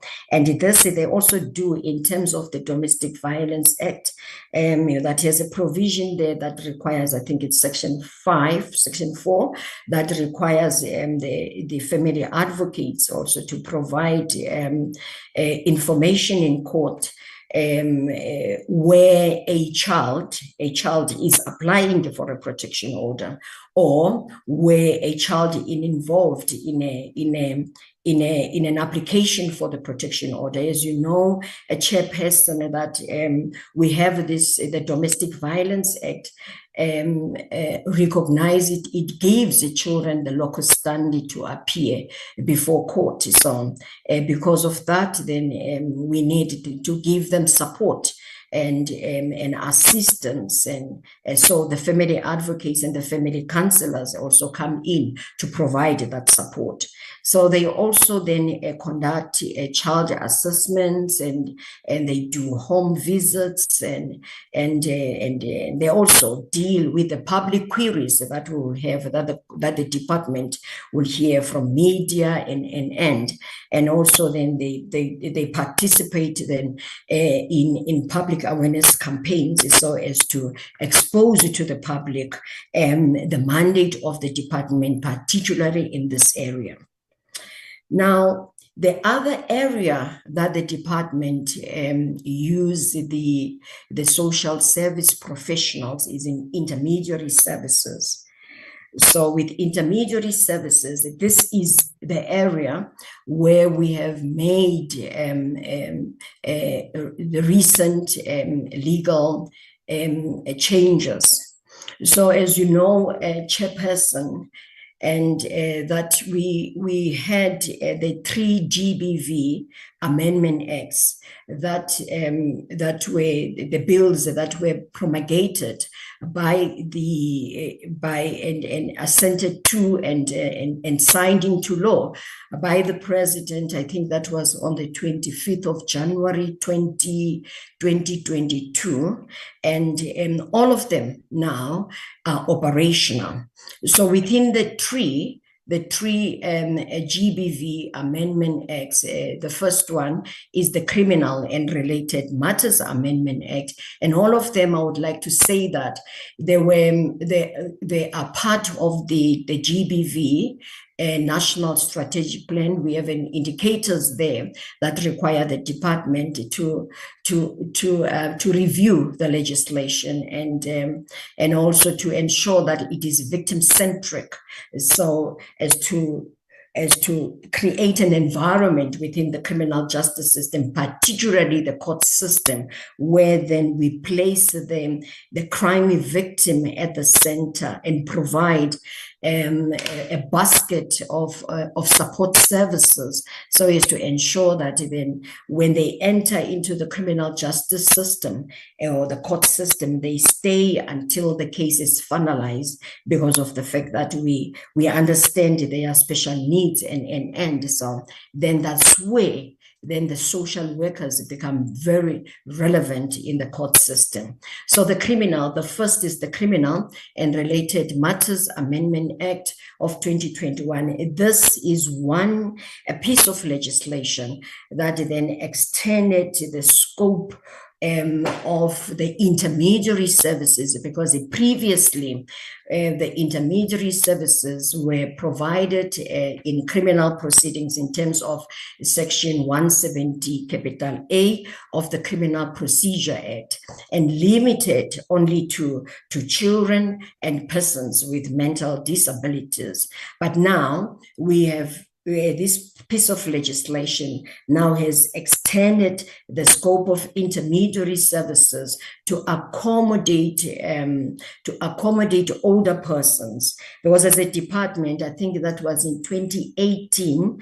where we received representations from the older person sector, where they were saying to us that they would also like to have to be provided with support services when they come to our courts. So one of the support service that they requested was the intermediary services. So we are providing. So now, in terms of this legislation, it was actually responding to that demand, and also to ensure as well that we are responding to the 2019 resolution that was taken in Parliament.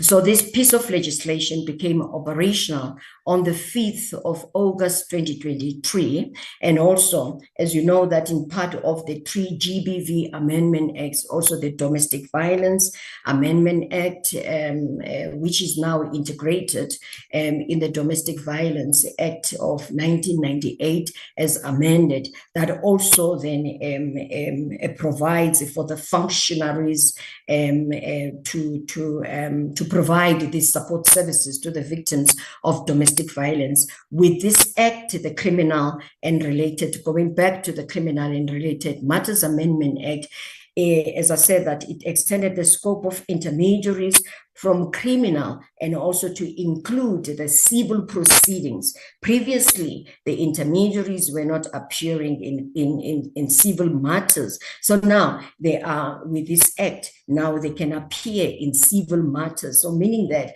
now in cases of domestic violence, you can have the intermediaries appearing them to assist the children who are applying for protection order unassisted, because the act allows the children to apply for protection order, either assisted by a guardian or any other person or the functionary, or they can just go to court and apply for a protection order unassisted. So in those instances, that's where then you will see the role of the intermediaries coming in. So also in matters of maintenance and divorce matters and now you will see the intermediaries now. So the scope has really been expanded, because it was extremely restricted in criminal matters. So now we pursuant to the promulgation of this bill, that is the Criminal and Related Matters Amendment Act, then we amended the determinations of persons or categories or class of persons who are competent to be appointed as intermediaries in criminal proceedings. And this is a determination that actually states the qualifications that are required for a person to be appointed as an intermediary. So we increased that scope and made it possible then to expand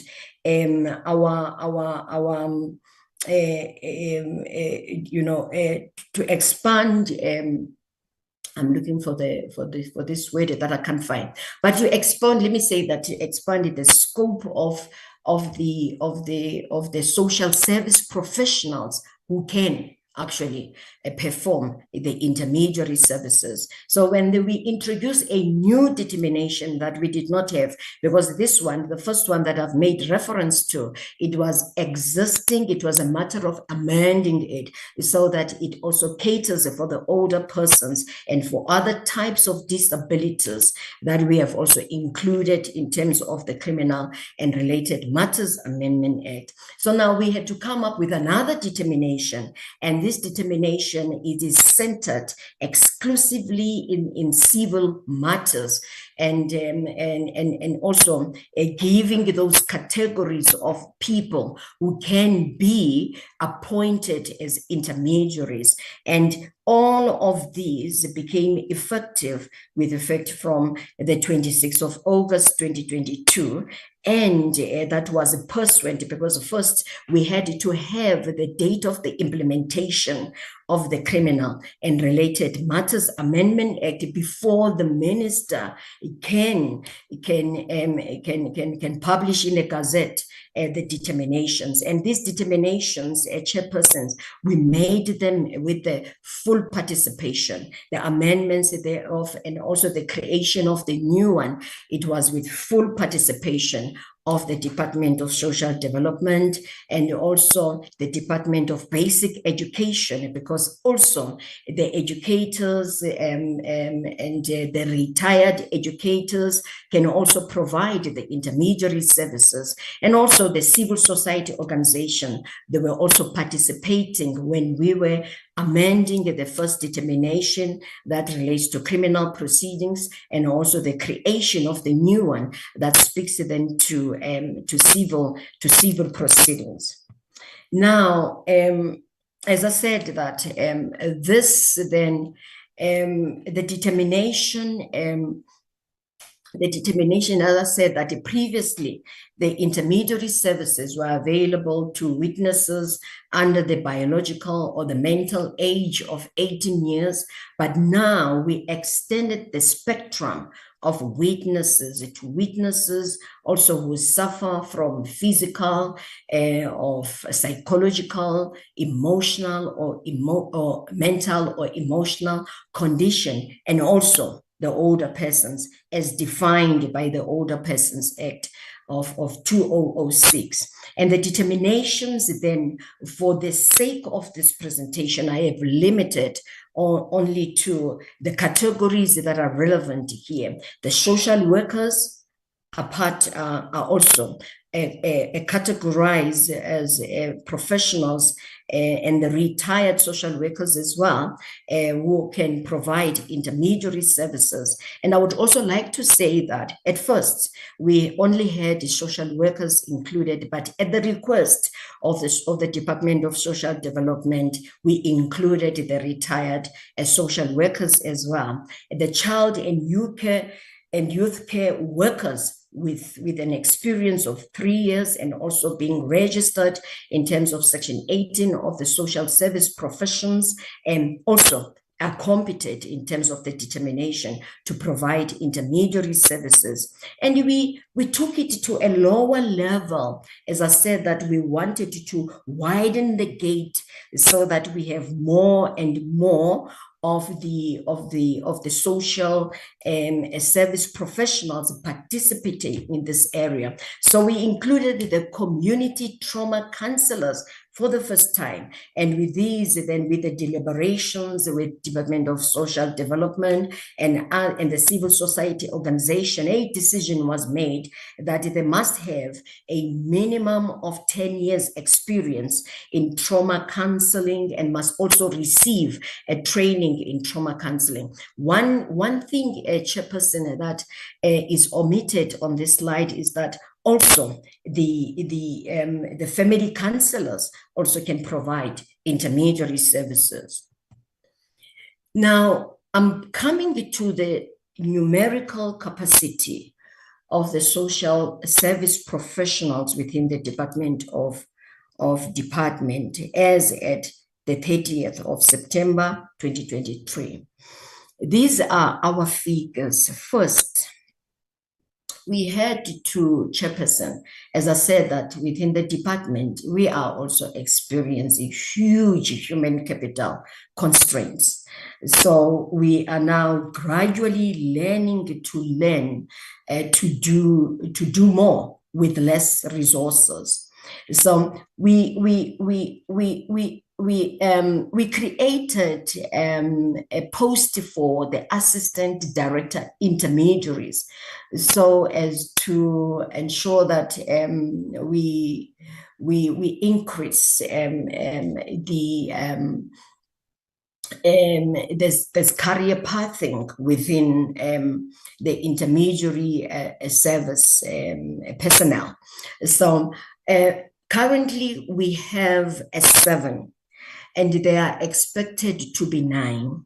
So we still have 2 provinces that are in a process of appointing the 2 assistant director intermediaries. So they are taking the responsibility within the province of coordinating all the intermediary services and ensuring that they manage, because we had to develop a chairperson, the online intermediary diary system, where then the courts, the prosecutors, when they need the intermediary, they will be able then to log in and make that request that will go to the court manager, and the court manager then will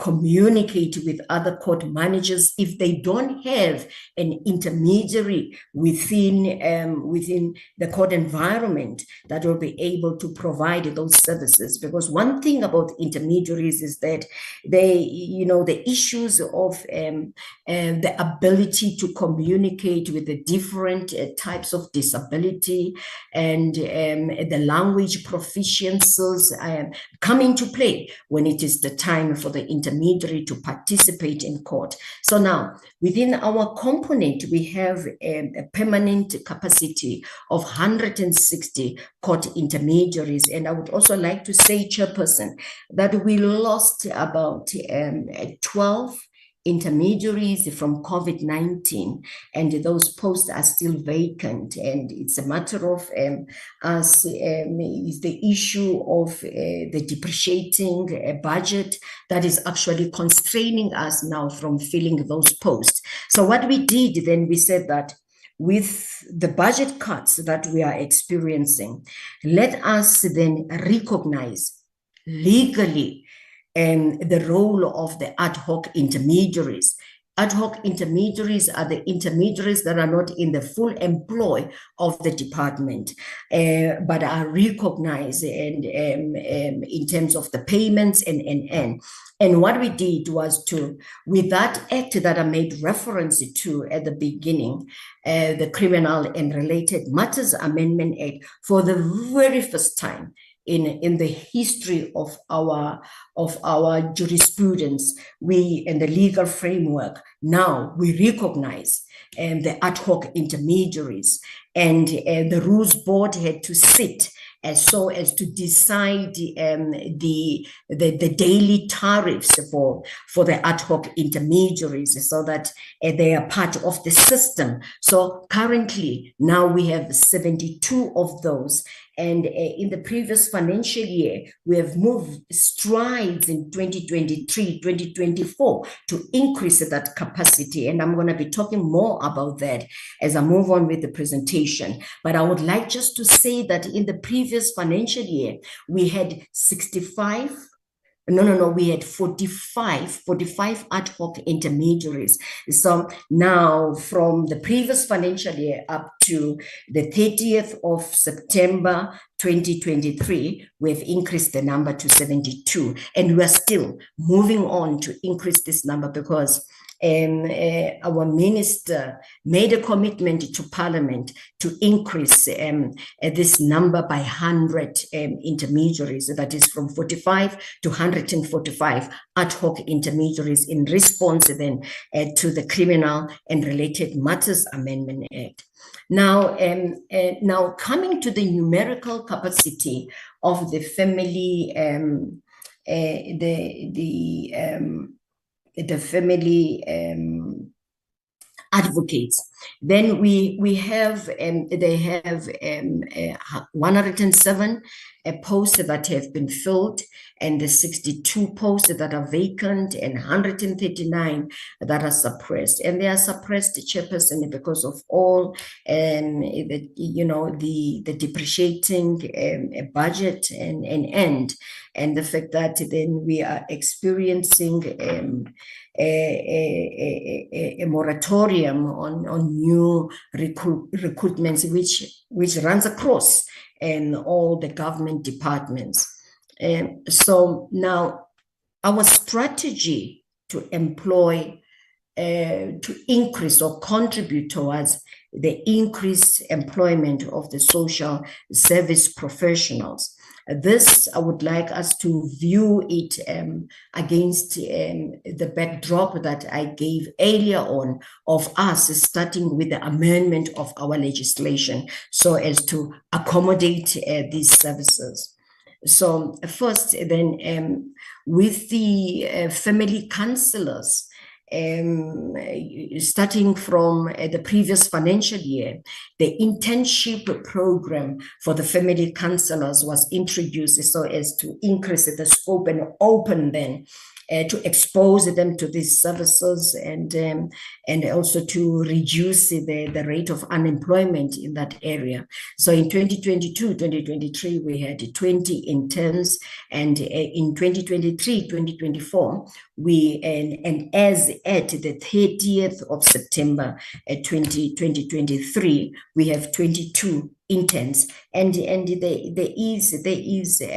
is appetite in the department to increase our numbers in terms of employing more and more, but that is subject then to the restrictions that we have with our budget and.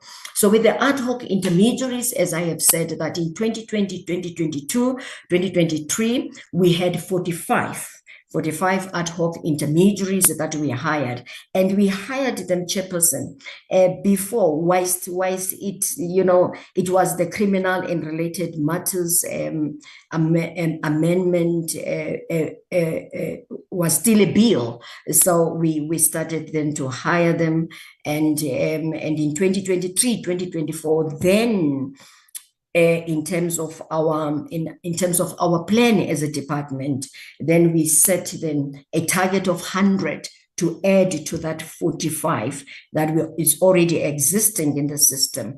So we have now hired 27 of the 100, and all the provinces are working hard to finalize their recruitments. And the Chairperson, I would like to say that on Friday, I was engaging with all the provinces and getting the feedback from them as to where they are in terms of the recruitment. So every province is working on this to ensure that we finalize all this recruitment by the end of this financial year. We have that capacity, 145. Now, coming to the challenges, I would like just to start with the challenges on the recruitment first of the social service professionals that I have received also from the provinces, is that particularly with the intermediaries, the Criminal and Related Matters Amendment Act. Now, the other new thing that was introduced was the issuing of the competency certificate, which is issued by the judiciary. So this act empowered the judiciary to issue that certificate after the inquiry has been done into the fitness of the person who would like them to offer these services, the intermediary services in our courts. So now with this new intervention coming through, the report that I got was that it becomes tough. Someone will have the qualification that I am the social worker. I do have that qualification, but I have been informed that as some of them fail during the competency inquiry, because that competency will require experience with persons with disabilities, because they are providing those the intermediaries now, as I have said, that they've extended the scope of persons with disabilities. So those witnesses, so as an intermediary, you are expected to know, to be able to understand their needs and be able then to communicate with them to a certain extent. But of course, we are not expecting them to do the sign language, because the department has a project. It's not a project, it's a program where then we provide the sign language interpretation when the need arises. We develop the minimum standards on reasonable accommodations for access to justice by court users with disabilities. So one of the support services within the catalog of support services, or the reasonable accommodations that we provide for persons with disabilities, or court users with disabilities, or witnesses with disabilities, is the sign language interpretation service. So they are not expected to do that, but they are expected at least to know what their needs are. And secondly, they must be able to communicate with children, understand the child's language, because as intermediaries, the role of the intermediaries is to convey the court questions from the evidence, the evidence questions from court to the witness. And this is occurring, the chairperson, in a private testifying room, where the intermediary will be sitting there together with the child, and there will be then a dual CCTV screen that will be able, then the court will be able to see them in that private testifying room. But then the child would not know that is actually testifying, because we protect them from knowing that they are in court. So the intermediary then is there then to convey the answers given by the child in testimony to the court in an adult language, and convey the questions to the child in a child's language. So meaning that needs to understand how the child communicates, the level of understanding, and so on. And the same applies to older persons as well, and also to persons with disabilities. So now we have been informed with this new amendment that is trying then to upscale the quality of evidence in court, and to bring in this emotional support that is coming from the intermediaries, the social workers, and so as to enable the victim to be able to testify with ease. And so that is that I have been informed that it's a challenge. And also some of them are failing to demonstrate the language proficiency. One would say that I'm eloquent in Xhosa. I'm making an example because I'm Xhosa speaking. So, but then when you are tested, because they are taken somewhere for the language proficiency, then they fail. So it's a new challenge that we are faced with. As I said, that this act became operational on the 5th of August 2022. So it's less than a year in operation. So those are the things that we're trying as a department now to deal with, because we wouldn't like to take out many of them. All right, what the intention is to have them more into the system. And also what we did then in the previous financial year, when we were preparing for the state of readiness for the implementation of the Criminal and Related Matters Amendment Act. So our Justice College develop 2 modules. It's a course for the intermediaries, because intermediary services it's a profession, but there is no higher learning institution that provides this qualification. So we engaged with with the Department of Higher Education to request them to include this in their curriculum, because the intermediaries chairperson are going nowhere. Here to stay. So we need then to have these services ingrained not only in the department, but also to be able then to go to institutions of higher learning and qualify as intermediaries. So what we have done, just as to bridge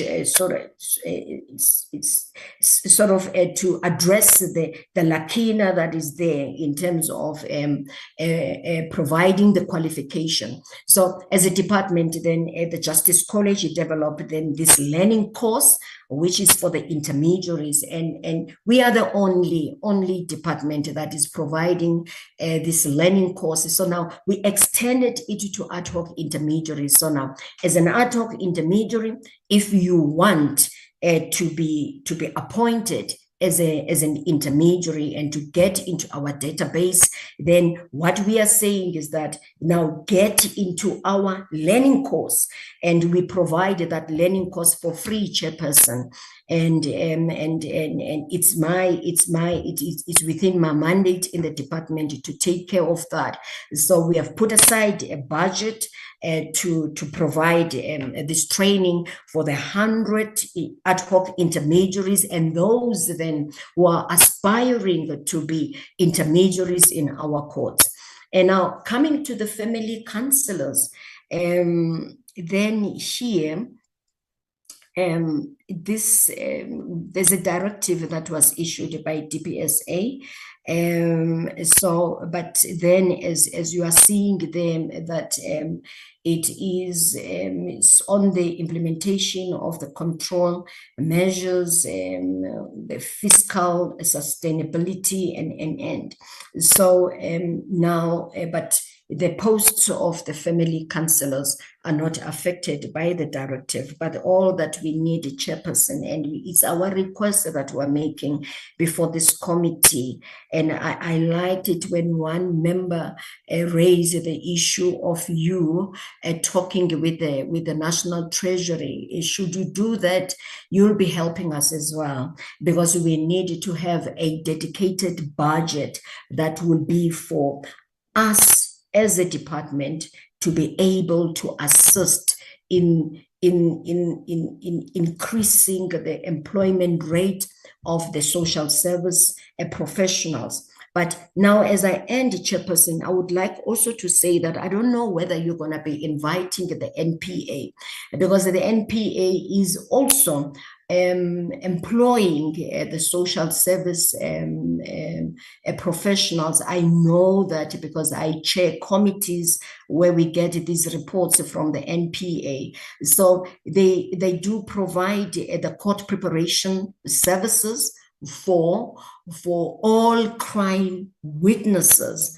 And now we have made a request with them that they should extend this to criminal, to witnesses appearing in civil proceedings where they want to be getting the intermediary services. So the court preparation program, it provides the pre-trial emotional containment service, where then the witness is prepared emotionally to be able to participate in proceedings. And also, after the witness has already testified, then that witness goes back to the court preparation officer who is employed by the National Prosecuting Authority, where then they come in and provide the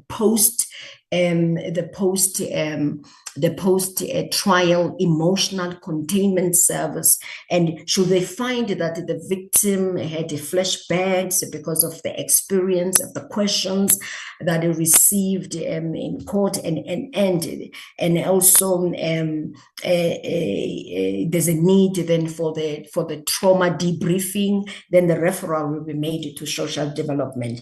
And I would also like to say that we develop the regulations relating to sexual offences courts, which then the minister approved into operation in February 2020, where then we engage with the civil society organizations, where they were saying, and also with the Department of Social Development, where the civil society organizations were saying that we would like to be recognized as court supporters, and to provide the court accompaniment service, because one cannot expect a child to come to court on his own, and an older person to come to court on his own, and other types of persons with disabilities also, they will need to be accompanied in court. So then those regulations are recognizing those services. So we are not employing the court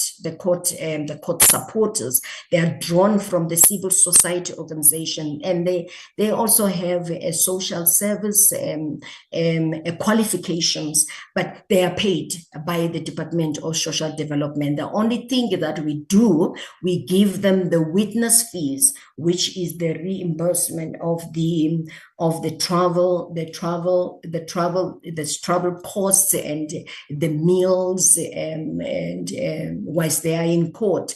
That is, so it's limited to that. So we provide them with those as they come to court. And in some instances, they will come to us and say that we would like to have an office where we will operate as to provide the psychosocial services within the court establishment. So we do have those courts that provide those offices for the social workers, and we have incorporated that also in the blueprint for the new courts.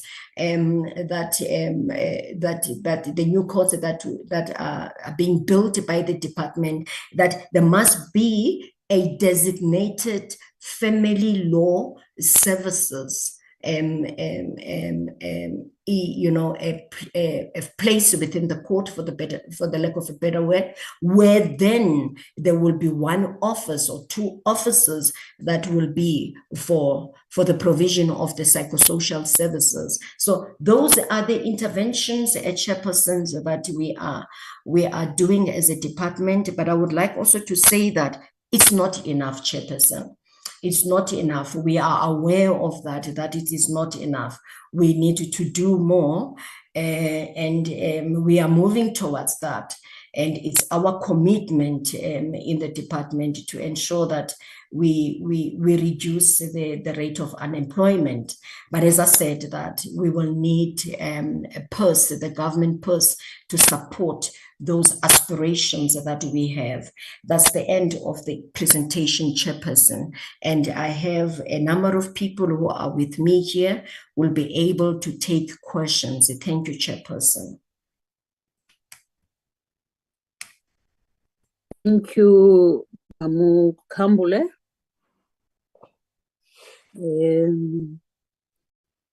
Well, we said, let's combine the correctional services and also justice input and then deal with them, because they might be interlinked, I don't know, but we have agreed on that one.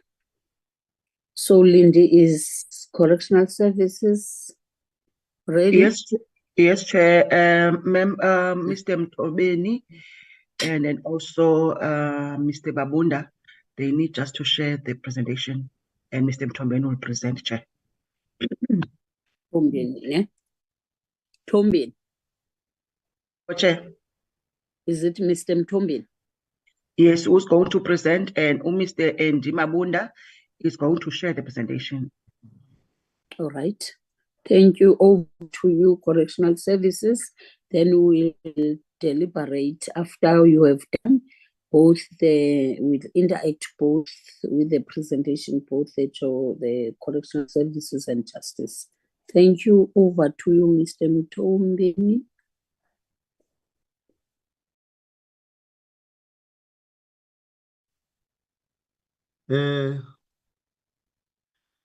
Thank you very much, Honorable Chairperson and committee members. My name is Kenneth Mtombeni. I am the Deputy Commissioner of Human Resource in the Department of Correctional Services. I am currently acting as the Chief Deputy Commissioner of Human Resource. I am, firstly, maybe to indicate that our National Commissioner is not able to be with us. And I am, however, joined by the Chief Deputy Commissioner, of Strategic Management, Mr. Katenga. I also have the Chief Deputy Commissioner of Community Corrections, Mr. Mbambo, Ms. Mulepo, the Chief Deputy Commissioner in Incarceration, is also in attendance. There is staff from the Office of the Minister, Advocate Mobu and Mfuzo, also the head of the office in the Office of Deputy Minister, Mr. Malachi, is in attendance. So the colleagues from the office will assist me in terms of questions that may arise. I now proceed to do the presentation, Chairperson. We are appreciative of the invite as a department to come and share how we deal with the issue of social workers in the Department of Correctional Services. I will now proceed with the presentations, Chairperson. Thank you very much. The purpose of the presentation is to share, as I've said, how we utilize social workers and in the Department of Correctional Services as invited. But I thought that maybe I need to provide the background of the department itself, Chairperson. Social workers play a very important. I'm not going to read through the presentation, Chairperson. I'm going to summarize the presentation. Social workers play a very pivotal role in our department, especially in the approved programs of rehabilitation and reintegration. So they are a very, very important component in our department. And that is the outline of the presentation. I think we can go straight to the legal mandate, which I'm not going to go through it as well, but we are informed by these acts and policies that compels us to utilize social workers in the department. I was in providing the background. I wanted to say that the department is managing social work services by having a directorate based in head office. So there is a directorate dedicated for social work services in the department. Then we have regional head development and care in the 6 regions. You will recall that we have got 6 regions and not 9 provinces, because the 3 provinces of Limpopo, Mpumalanga, and Northwest are merged into 1 region. So is the province of Free State, Northern Cape. They are 1 region. So we have got 6 regional heads at the level of a director who coordinate the functions of social work in our centers. We then have 48 management areas throughout the country where we have got social work managers. Then we have got 243 centers across the country where we have got supervisors and social workers themselves. In addition to that, we have got 218 community corrections offices where social workers continue to do social work to enhance rehabilitation programs. So we can go straight to slide number 9, where we indicate the capacity that we have within the department. And maybe just there, I need to indicate that these figures are informed by the approved staff establishment that is 2003. We have just reviewed our structure that was approved to look at the capacity of our department nationwide.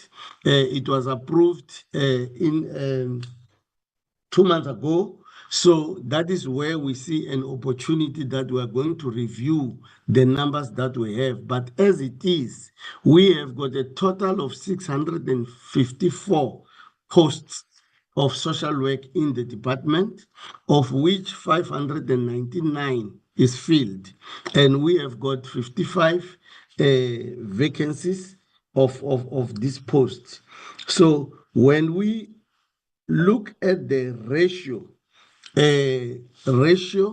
of social work in the department, we use the Department of Social Development guide, which says that is 1 to 250.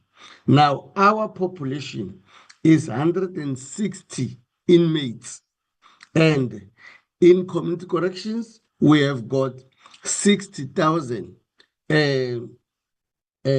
population. Now, when you look at the numbers that we have in slide number 9 against the population, you'll find that we actually require 1,123 social workers. So we are running short, and as I said, it is occasioned by the post establishment, and subsequent to the approval of the macro structure, we see an opportunity that will come up with an establishment that is in line with the required ratio. So our social workers, in slide number 10, our social workers are managed in terms of the OSD resolution, but we still see quite a number of them leaving the department for better career opportunities outside. And so I go to the challenges in slide number 11. So we, as I said, we experience a high number of resignation of social workers in the department, and our social work structure, as I said, is not fully aligned with the DPSA social work OSD, which is a challenge. And then part of the mitigation challenges that we're having is that we envisage to mitigate the establishment as we develop the microstructure, so that we can have adequate number of social workers. And in conclusion, Chairperson, we can say that we do have insufficient number of social work, as I said, as accommodated by the post-establishment of the department. And we don't have a dedicated strategy to recruit or retain social workers because they are not regarded as a scarce skill in our department. So in short, Honorable Chairperson, that is the presentation that we have circulated. And as I said, the team will assist me to deal with questions as they may arise. And that is our presentation, Chairperson. Thank you very much.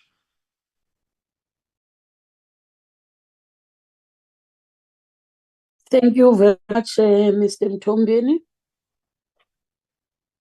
Nimuye makhaya nonke. Nimandi kakuhle. You know the challenges that we're facing. But it is out of the honorable members are going to pose questions in both presentations. Otherwise, thanks ever so much for the presentation. Honorable Letitia Aris. Chairperson, thank you very much. I just have one question. The last presenter was indicated that there's a very high amount of social workers that are resigning within their department. And I would like to know from this department, What is the reason why people are resigning, and what measures do they have in place to ensure that this resignations don't happen? Thank you, Chairperson.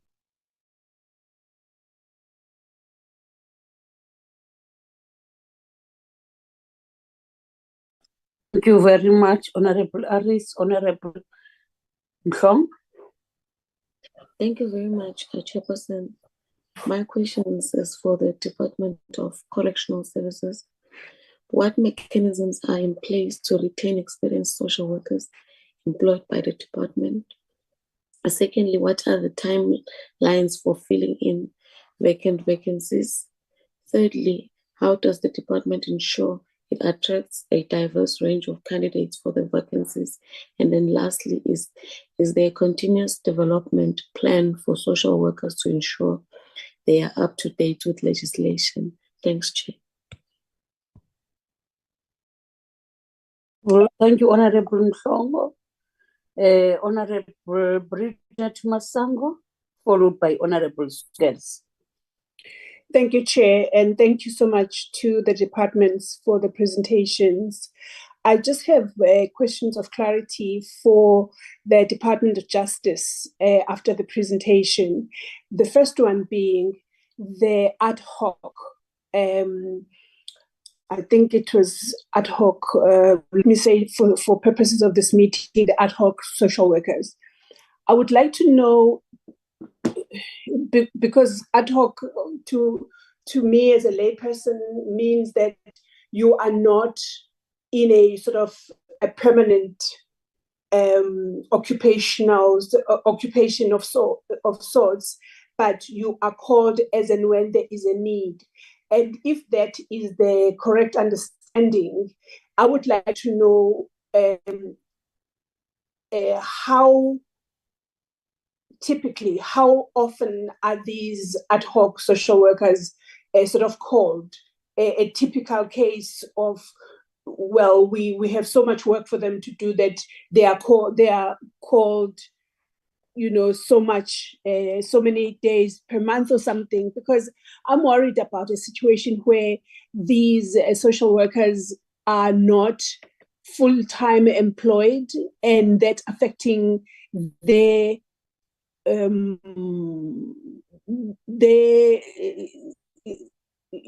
livelihood, as it were.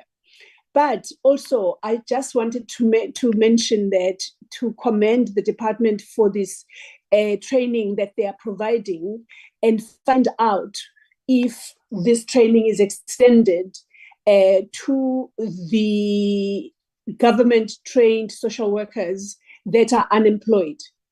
Because I also appreciated the situation where the presentation was talking about people that are qualified social workers but do not have certain competences that are required for the work that the Department of Justice would expect them to do for them, which then means that you can be a qualified social worker but not be employable in the system. So those are the questions of clarity that I would like to be able to ask. And for the correctional services, when I was looking at numbers that were given in the matrix that was given per region, as was explained by Mr. Mtombeni, I saw that the regions, for example, the region that has got Limpopo and so on and so forth, had less numbers than regions that are made of one province. And I just wanted to know, are those numbers according to the caseloads? Because one would expect regions that are made of several provinces to have more allocation of the actual social workers. Thank you so much, Chairperson, and thank you to the departments for the presentations. We appreciate them. Thank you. Thank you, Honorable Bridget. Can we go to Honorable Mari? Hi, Chair. Thank you so much, Chair. Chair, my question is going to be on a slightly different angle, and it's more because it relates again to my constituency, and I think both departments could possibly give some guidance on it. One of the areas that we struggle with is that we have young offenders, for instance, that has been at school and they then become either involved in small petty crimes.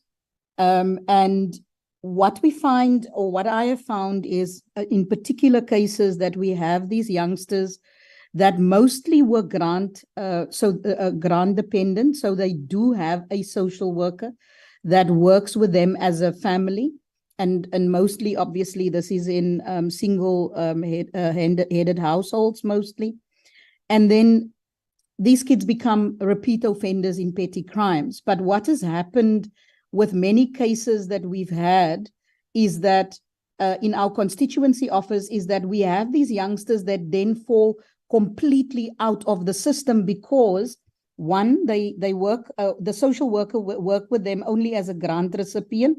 They get into the justice system because they are a repeat offender. And what happens when the youngsters turn 18 is that because of the repetitive crimes, they then go into correctional services where they many times get long sentences.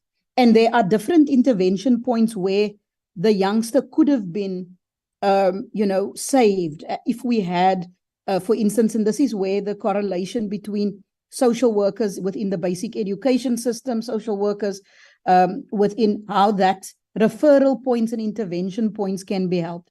So as a public representative, my question to both departments is really on the issues that we are facing, especially with our youth that falls out of the system and they then gets into the justice system. And because we don't have very good programs and social psycho support to get youngsters into an intervention before we send them to the University of Pollsmoor, where we totally lose them for a number of years.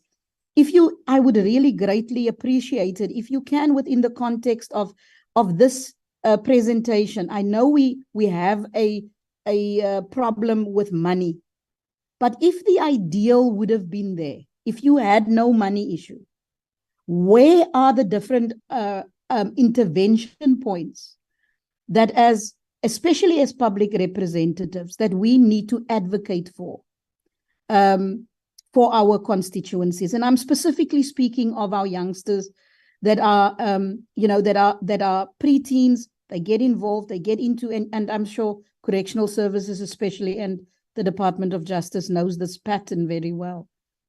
And where should be our focus, especially as a portfolio committee, where we need to advocate for, and within your system, where are the gaps that is allowing for these youngsters to, like I say, it's a sarcastic and a very depressing term to use, but I hear so many times some detectives in our area say they are graduating to Pollsmoor. It's a depressing term to use, but my question is really around that. And then lastly, Chair, just as a comment as well, I think it's particularly an area that I'm passionate about because of the communities that I come from and work within.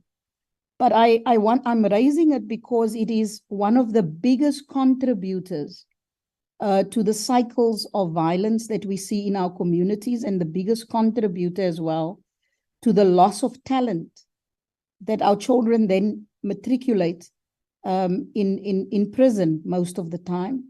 And we know what it does to their lives. So it's impossible for us to look at the lack of social workers without looking at the full context of what it means when the social fabric breaks and there is not a strong network of a social network that is provided for in government.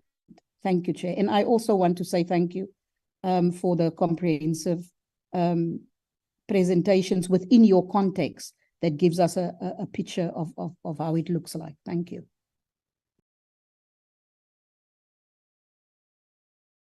Thank you, Honorable Sukers. Mine is just one. I'm checking whether both departments, are they aware that there are social workers that have been trained by the Department of Social Development, but couldn't be absorbed the way they are supposed to be absorbed by departments. In terms of looking on the presentation, when they say that they discovered that there is a shortage of some other skills to some of other social workers that they have employed. And what mechanism can they do in terms of absorbing these social workers? Because we as social development, we are stuck with these social workers that have been trained and educated by social development. But in terms of this absorbing thing that I'm talking about, we need a collaboration with the departments so as to be able to assist in terms of this. It's the only one out of the presentation. I think I'm also empowered. And this one of justice was a high level presentation, which I understand in a way, the way they are doing things and the way they are working. It is very critical to share that with us. And also looking at the new buildings that they are talking about. You know, I'm worried for these offices that they are saying that they need to request to build. What is it that is going to happen for now out of the president's instruction of having an office of looking the GBV thing? If they don't have that, what do they think they will innovate in terms of that particular program?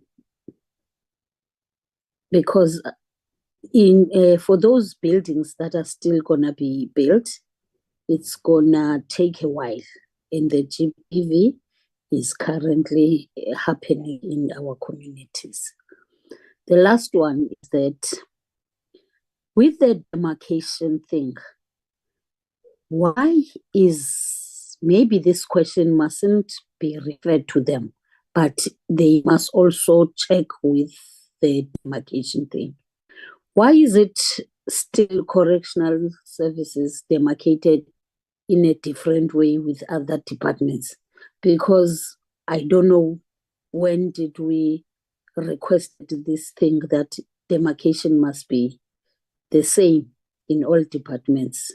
It was education that used to have that thing of demarcating in a different way than the municipalities and the districts, as we know.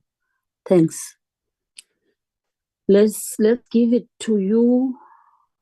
Whoever is ready can start. And you can also refer the questions to your teams. Justice? Who's that? Is Mr. Mtombe? Yes, it was me, Chairperson. Why don't we start with Justice? Because they were the one who presented, and then give over to you. It's fine, Chair. Praise Mamu Kambul. Thank you, Chair, and thanks for the questions that we have received from the honorable members. I will be sharing the responses to these questions with the Chief Family Advocate, who is also here. Let me take the one that relates to the intermediaries that we received from Honorable Bridget Masango, that with these ad hoc intermediaries, are they in the full-time employ of the department? The question to that is they are not. And it's a capacity that is intended to complement what we have right now.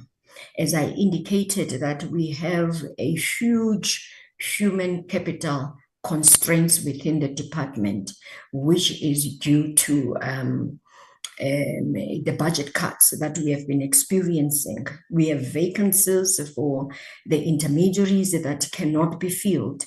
But now with this, it is a way of ensuring that we don't have a social worker who qualifies and is sitting at home and doing nothing, whereas we could provide that support within the department and utilize those qualifications and the services that they are able to provide for us. So with the intermediaries, the ad hoc, as I said, that we had to have their participation in the court system recognized by law, and because some of the social workers are running NGOs, and some do not want to be in the full-time employ.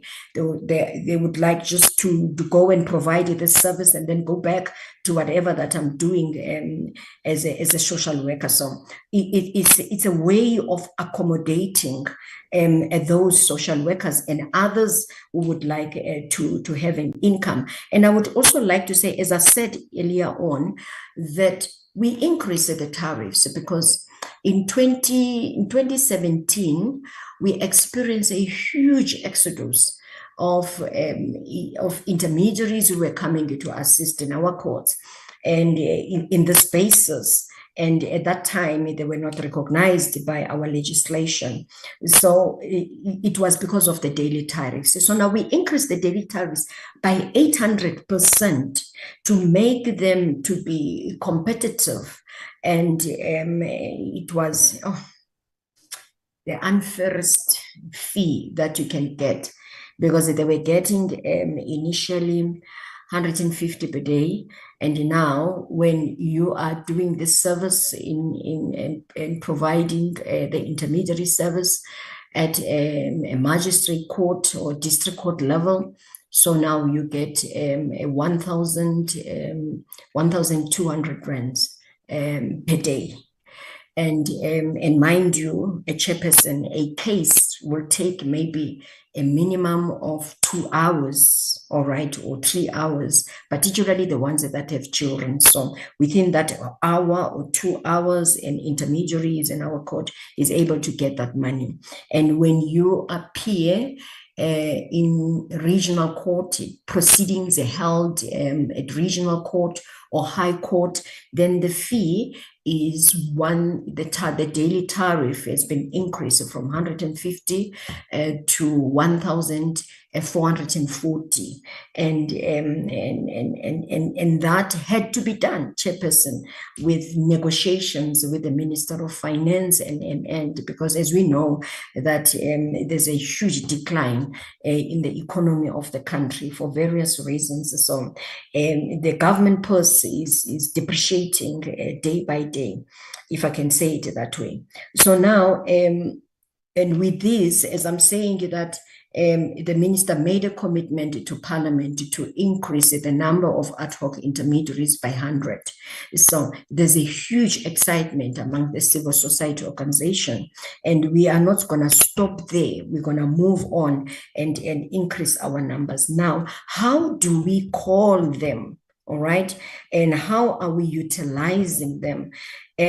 We have a database. Each and every court has a database of the ad hoc intermediaries, and that database is now we are in the process of incorporating it in our online, the online intermediary diary booking system, which then allows, it's a diary system, online diary system, where the court prosecutor will make a request in that system to the court manager to say that I need an intermediary who is fluent, because I have a child who speaks Sotho, South Sotho, Tswana, and Afrikaans, and so on.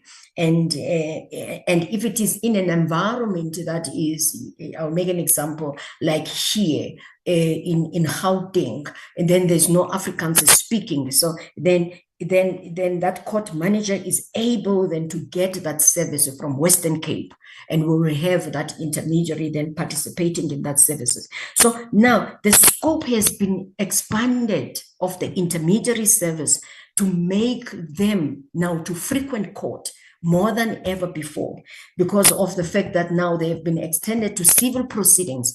Intermediaries now are appearing in domestic violence proceedings, they are appearing in children's court in proceedings, in maintenance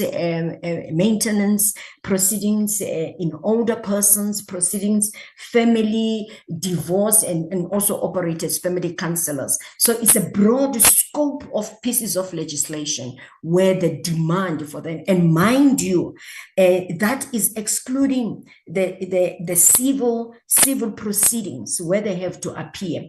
And with the civil proceedings, it is the attorneys that are required to pay them.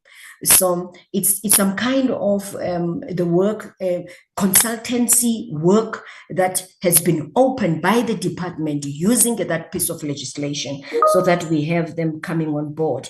Now, coming to the question of the courses that we have, as I said, that it's only our department that is providing a course for the intermediaries. So, but we have opened the gate to all the aspiring social workers want to be intermediaries, that you go to court and there's an interview that is going to be done at provincial level, and and that interview, chairperson, is only focusing on your compliance with the determination of persons who are competent to be appointed as an intermediary, and also the issues of experience and then from there, then your name, you'll be taken then to us, and that is at national office, where then we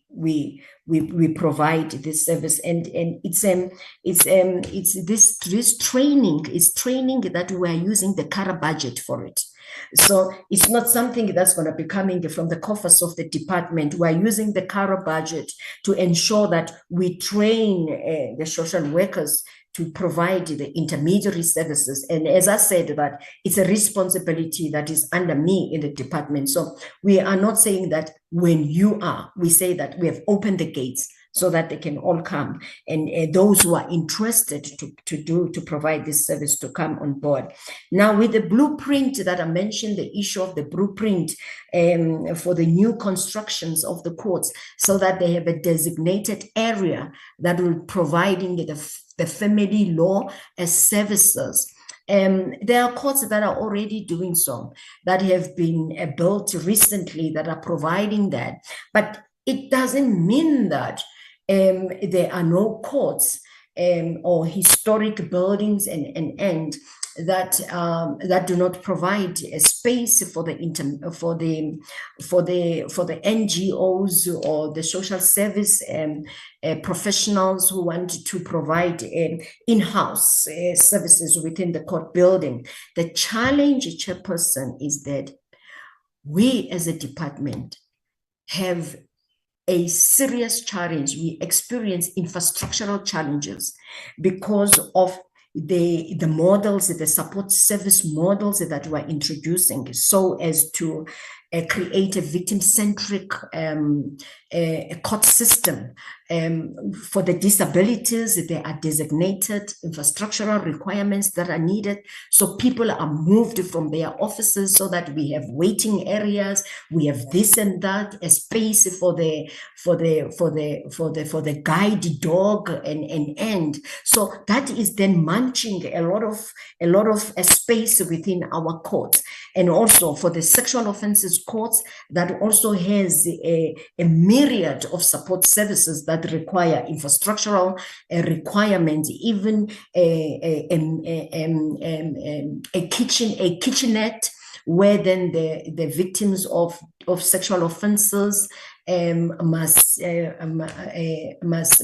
stay there and warm up their food. It's got the fridge and coffee, and so that they are not exposed to the people who are in the court building, designated toilets for persons with disabilities. So all of those are making our courts then unable, some of them, particularly the ones who are historic, to provide those services. So that is why then the department built this in the blueprint for the new construction, so that we are able to provide space for the social service professionals. So I'm going to hand over now to my colleague to respond to one question. And Tabi.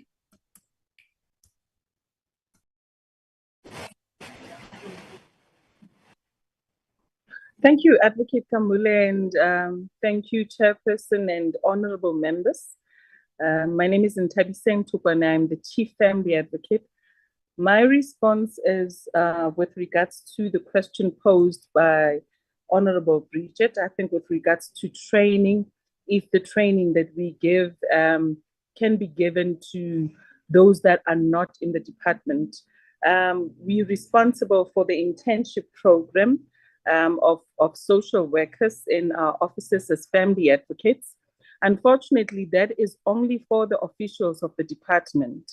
And the reason for that is that the department grants officials bursaries. And once they have qualified, we are not able to absorb them into our offices as family counselors because they do not have the necessary know-how or the minimum requirements. So the idea was to capacitate those that the department has funded to study so that we create a pool for family advocacy and we empower them with skills so that in future when we have to recruit, we know that we have already exposed them, we've given them the tools required, we've given them the skills required, and we have created a pool for ourselves as family advocates, and that when we absorb them or when we take them in, we know that they are ready and able to discharge the duties that are to be discharged by family counselors. So unfortunately, we are not opening it up for other social workers. We are limiting it to social workers that are internal, that have qualified through funding of the department, but we are now also looking into exposing those that have qualified due to having paid for their own tuition for as long as they are in the department, so that we know that moving forward when we need family counselors, we have capacitated people in the department already, and we can help them with career pathing, we can help them with their development, and that was the whole purpose of having the social work internship program. Thank you very much.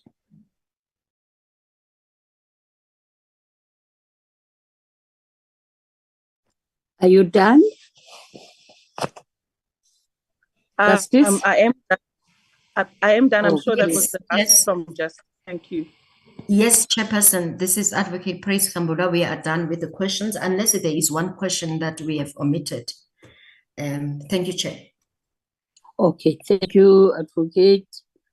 And then let's go to correctional services. Thank you very much once again, Honorable Chairperson. I will quickly attempt to deal with the questions that were asked, and the team that I have earlier mentioned would come in an event that there is some questions that would not have been answered. I will start with the question asked by Honorable Aris that relates to the reason why social workers would resign. Resignation is voluntary. It is difficult to pinpoint a specific reason why they do so. We do have exit forms that they complete, and mostly it's better opportunities. we haven't to date picked up a specific reason that will be specific to working conditions and so forth that relates to the department. And then Honorable Hlongo, what do we do to retain and how long does it take to fill the vacancies and the issues of diversity? We have in-service training and we continue to attempt to make the working conditions conducive for everybody to want to remain in the department. We offer bursaries at interest-free for officials to further their studies and improve themselves. And it takes an average of 6 months to fill a post, but this is not a target that we normally meet. We do struggle, but that is the period that it takes to fill a post. And then on issues of diversity, we do advertise openly, and in filling the post, we are guided by the equity imperatives, and we also, what do we do to improve them? As I said, we do offer training. Then coming to Honorable Masango with regard to the numbers. Yes, Honorable Masango, you are correct. That why would we have less numbers in regions where there have been provinces have been combined than in one that is one. So the answers that you provided, Honorable Masango, is correct. If I may give you an example, if you look at Limpopo, for instance, you would have management areas like Pulukwani, Toyando, Mudimule Tsanini, and all those centers in Limpopo combined do not even form part, half of Hoshimampuru, for instance, in terms of numbers.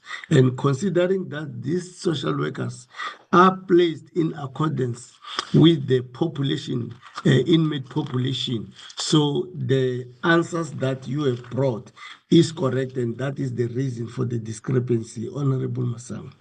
Then, Honorable Sekers, yes, we note the concern with regard to what we do with young offenders that ultimately go to the University of Portsmouth. And incidentally, our National Commissioner recently, I think in a week or two, visited Portsmouth in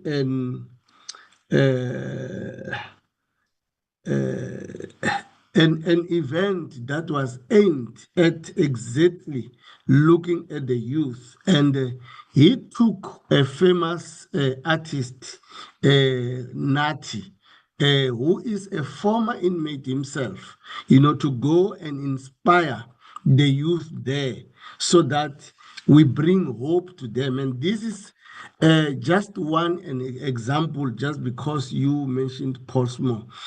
Our social workers focus on looking at broken families because they understand that that is the basis to have an effective rehabilitation.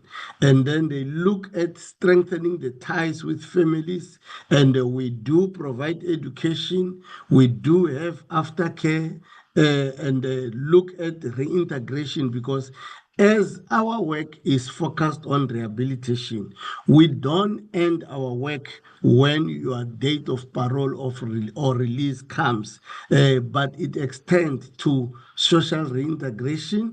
And you ask a question, Honorable Sekers, as to what is it that we can do. We go by the mantra that says that rehabilitation is a societal responsibility. And when we have influential people like yourself and community structures that mobilize communities to join us in ensuring that the good work that we have done in our facilities do not go to waste, but we hold each other's hand, that in itself assist in terms of rehabilitation and therefore reduce recidivism. We also enter into memorandum of understanding with universities, and they do research in our facilities. And this research informs us that we take rehabilitation, beyond our facilities. We will get outcomes that informs us that rehabilitation must enter into a family, because we might think that we have achieved, but this person that we are rehabilitating, getting back into the family that in the first place might have caused this person to come to our facilities. So we do provide a conducive environment, and we do mobilize society from time to time to assist us, because we realize that the rehabilitation is not something that we can achieve alone. This we do under very difficult circumstances, Honorable Sekers. As you know, that communities will even call or make public calls that this person who have committed a heinous crime must be thrown into jail and never come back. And our work is exactly the opposite of that. So we welcome the concern, and will continue to call on communities to join us. Then the chairperson raises the questions of whether we are aware of the extra numbers that social development have. Yes, Chair, we are aware, and we are working with social development. And not long, we had a program where we were looking at recruiting this extra. I think we were formally informed about this. So it's safe to say that our advertisements are open to provide an open opportunity for everybody. We used to give bursaries as well, concentrated on capacitating social workers, but we sometimes struggle in terms of absorbing everybody, but we are aware of those extra numbers. Lastly, Chair, with regard to the demarcation, yes, it is providing a bit of challenge to us, but it is a matter that is receiving attention at the level of our Apex leadership. And I think it is an issue that we are close to addressing, because we are experiencing challenges. You talk about your DDMs and so forth. We would like to be aligned with the provinces of the country. And it is an issue that even in developing the structure, we have been addressing. I just want to check with my colleagues, with your permission, Chairperson, if there is a question that I might have left out. If I can just check with CDC Katenga. I don't know whether you are together there, but if there is anybody within the department that wants to deal with a question that I might not have dealt with your permission, Chairperson.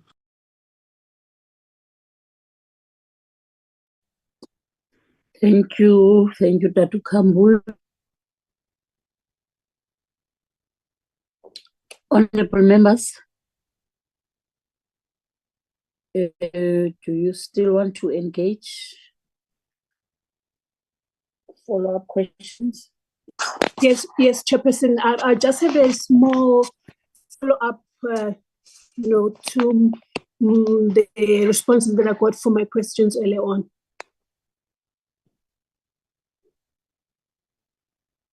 Can I go ahead, Chair? Okay. Yes, go ahead.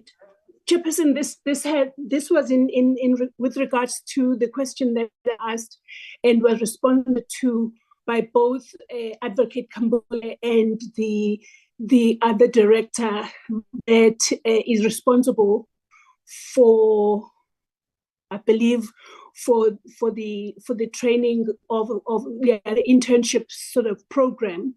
I understood Advocate Kambule to have said that they have opened the gates for the training, and then the following response seemed to say that you have got to be in the employ of the department or have been trained by the department itself as a social worker for you to have access to the internship program that prepares you to be, to have the competences that are needed in these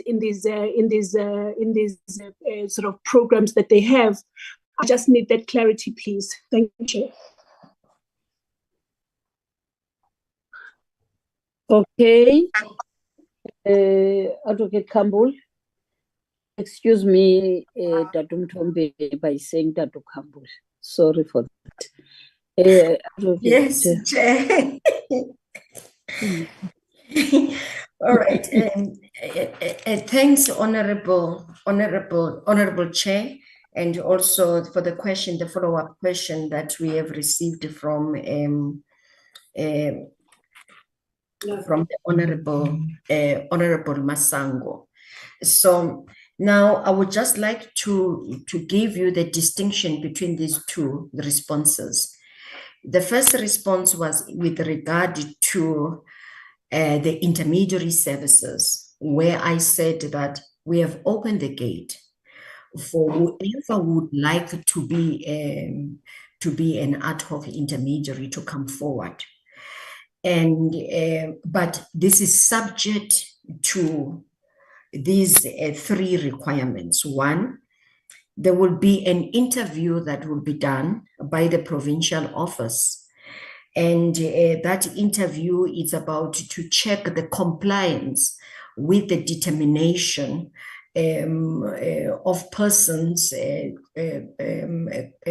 competent to be appointed as intermediaries, because that is, as I said, that it's one of the guiding tools that we have, which the minister signed into operation and gazetted it on the 26th of August 2022. So there must be compliance, fully compliance with the determination, and it's got a lot of requirements, and some it's about experience and also the registration.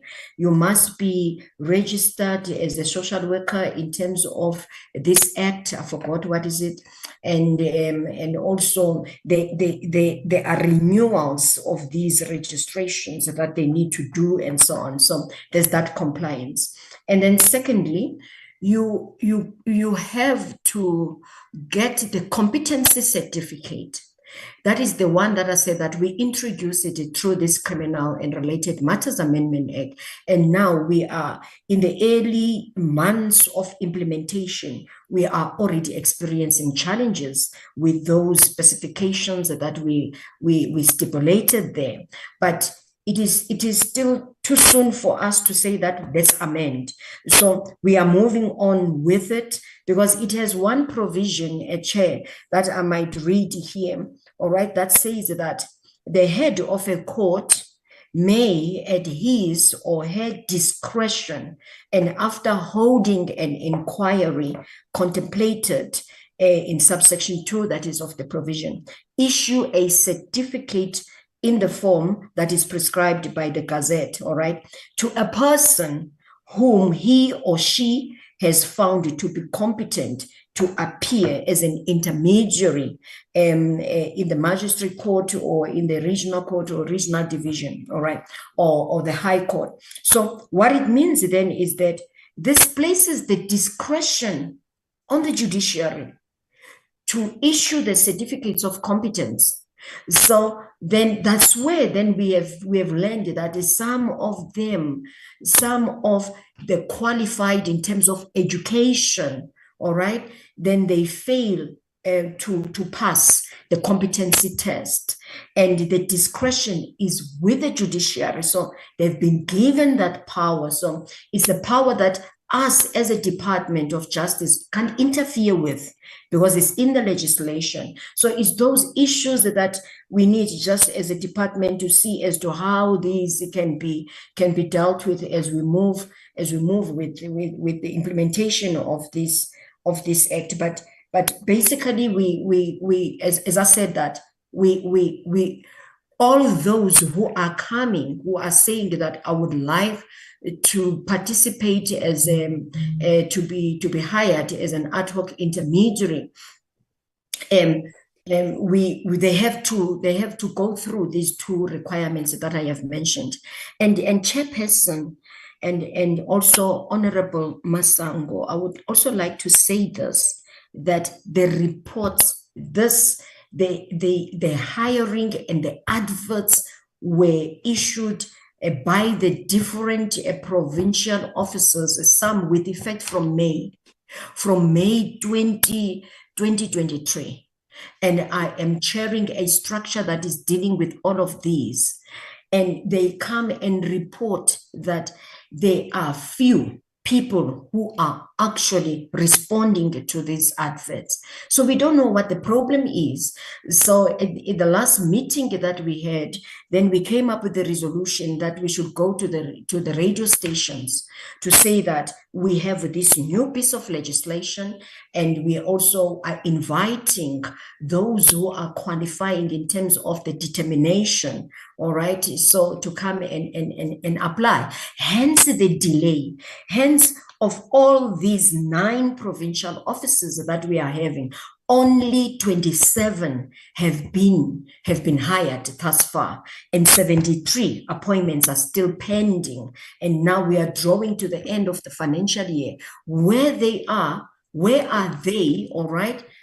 I'm really concerned myself as to why are people not interested to come on board, all right, and make these applications. And we have discussions like this at this platform that talk about giving them opportunities. So the question is, where can we find them so that they can come and fill up these 73 posts that we have in this financial year?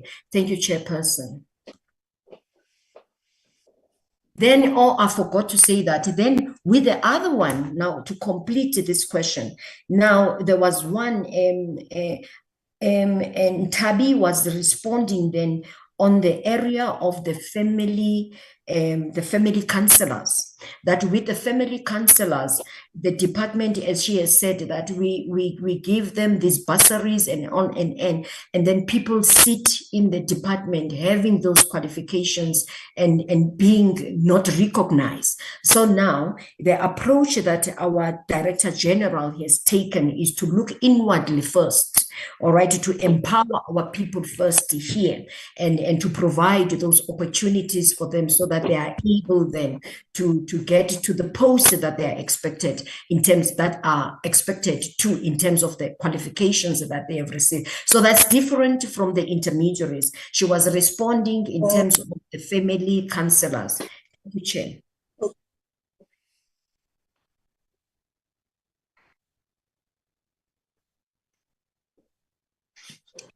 Advocate Campbell, thank you very much. I think we have to come to an end of our meeting for now. If there are any other things that we need to get from you, I think the communication is open from today onwards, so as to be able to share some information, because today you have empowered us. We've been asking ourselves questions that do not have answers, but now at least we are better people than before. So thank you ever so much, departments, both Daduk Tombeni and Mamu Ukambole and your teams. Thank you ever so much for sharing this important information with us. It's not the end of the day. We'll continue communicating with you and engaging you in some of other issues that are really frustrating. frustrating us. Thank you ever so much. Honorable members, we are done with this presentation. Any other item, Lindy? You are excused, departments. Advocate Kambule and Tatum Tombeni, you are excused. Thanks Thank ever you so very much. much, Honorable Thank you, Chair. Chair. Thank you very much. Thank you, Thank Chair, for the you. opportunity. Thank you. Thanks. Honorable members, is there any other item? No, Chair, there's no other item. Okay, thank you very much, Lindy. Let's adjourn the meeting. The meeting has been adjourned. Thank you very much for all that made Thank it you, possible. Chair. Thanks. Thanks. See you soon. Thank you so much, Chair. Thank you. Thank you. I will end the meeting for everyone. Thank you very much. See you on Friday. Public hearings. Bye.